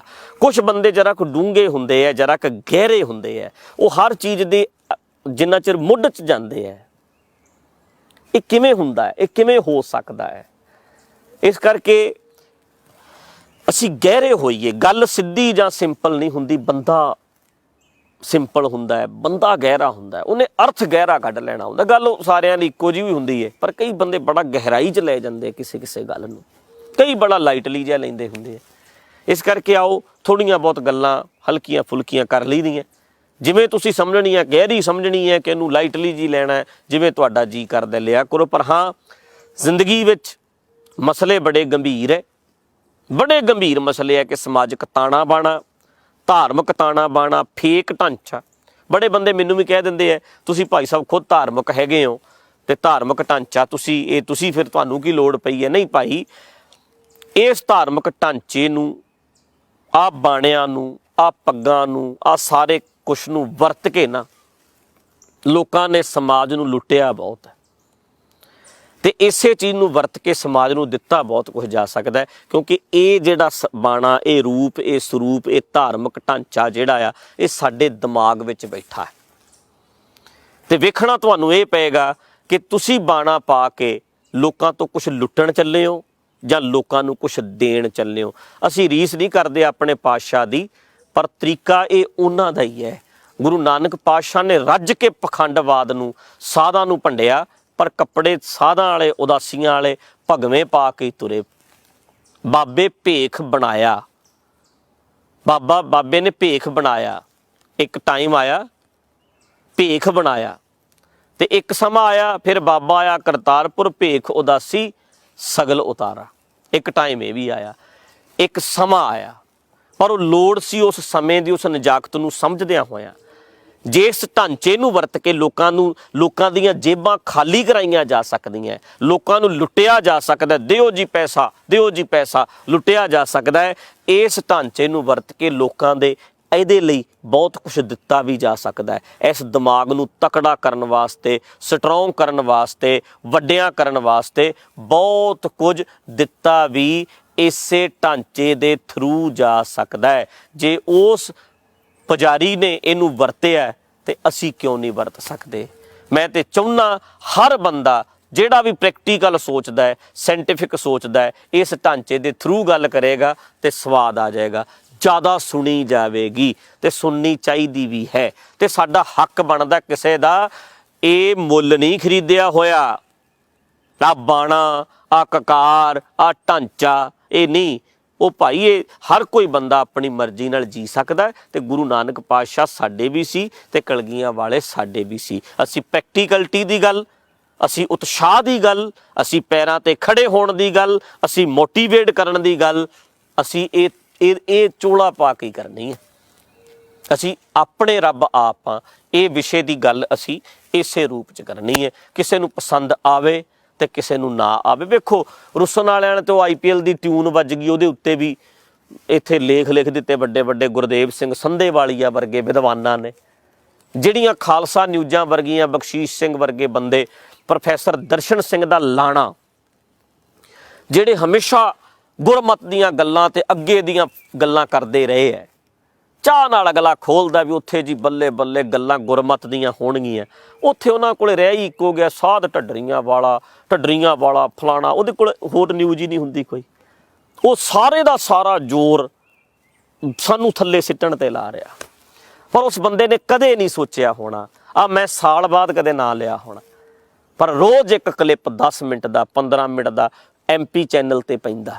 तुहाडे लई ते वो बकवास ही होना कईयां लई, पर इन्हां ने कदे नहीं सोचिया कि 365 दिन दे विच 100 तो वध दीवान लाया, 100 तो वध शब्द गाया होना, अपने तरीके नाल सिद्धा जिवें गाया, हर विषय ते थोड़ी थोड़ी गल कीती। पर की होया कदे जिवें हुण अज मैं जिक्र कर दिता, नहीं तो कदी भी नहीं, लोड़ ही नहीं पैंदी हुंदी, लोड़ ही नहीं पैंदी भी साइड ते रखो। इन्हां कमलियां नूं सारा जोर ढाउण ते लाई जांदे, ढाउण ते सारी एनर्जी जिहड़ी है एक चीज़ नूं दबाउण ते ढाउण ते लाउंदे है। इहदे नाल प्यारिओ कुछ नहीं बनदा हुंदा। चाहीदा है तुसीं कुछ नवां रखो समाज दे सामने। हर रोज़ एक प्रोफैसर दर्शन सिंह नूं जिहड़े ये खालसा न्यूज़ वाले है, प्रोफैसर साहब उठो, चक्को कैमरा ते एक सोहनी जी 10 मिनट की वधिया गल करो तां जो सुनने वाले नूं चंगा लगे। उन्हां दे घर दी प्रॉब्लम की है यार, निआणिਆਂ वास्ते गल कर लो, उन्हां दी साइकी ते गल कर लो, शांति क्यों नहीं आ रही, पीस ऑफ माइंड क्यों नहीं, सानू इन्हां गल्लां बारे समझाओ। जिंदगी जीनी किद्दां है, हासा साडी जिंदगी च किवें आवे, मोटीवेट किवें होईए, पैरां ते खड़े किवें होईए, भिखारी ना बनाओ। चाहे रब यार मंगता ते मंगता ही है, चाहे रब दा ही होवे, भिखारी ते भिखारी है। ते उन्हां नूं वो चीज़ां समझा दिंदे तुसीं, वो सही ढंग नाल जे किते समझा देंदे, वो हिम्मत कर भर देंदे ते नज़ारा आ जाना सी। काम करना सी ते इन्हां विषयां ते करना सी, अज मोटीवेट करन ते काम करना सी। इस करके जदों असी सारा जोर ढाउण ते ला दिंदे आ ते तरक्की नहीं हुंदी। हुण आ मैं गल कहती, 10 न्यूज़ां ला देण, 20 ला देण, मैं वेखिओ अपना काम करदे रहना, प्रोग्राम कीता, अपनी गल कीती, रोज़ MP ते वेख्या करो, रोज़ वेख्या करो, एक क्लिप 10 मिनट का, 10-15 मिनट, 10-15 मिनट, 10-15 मिनट अपनियां गल्लां करी जाईदियां, कदे हस के, कदे इदां कर दीदियां, जिवें ठीक लगदा है, जिद्दां दा माहौल हुंदा, जिद्दां दा मन करदा, अपनी गल ठोक बजा के कहिंदे रहीदा। पर कदे किसे नूं ढाउण वास्ते नहीं तुरे, खत्म करन लई नहीं तुरे, बर्बाद करन लई नहीं तुरे, थल्ले सिੱਟਣ लई नहीं तुरे। सारी एनर्जी मेरी इस काम ते लग जानी सी। नहीं नहीं नहीं, कई बारी हस के परेशान भी होवां तां भी हस के गल करी दी है भी आ जिहड़े साडे वीर ने नाल तुरे है, 10 है, 20 है, 10,000 है, उन्हां दे अंदर हिम्मत भर के रखीए, कैम रहन, चढ़दी कला च रहन। सो आओ सारियां वीरां दा धन्नवाद, सारे कैम रिहा करो, चढ़दी कला विच रहिओ, आज़ाद होयो, आवारा ना होयो।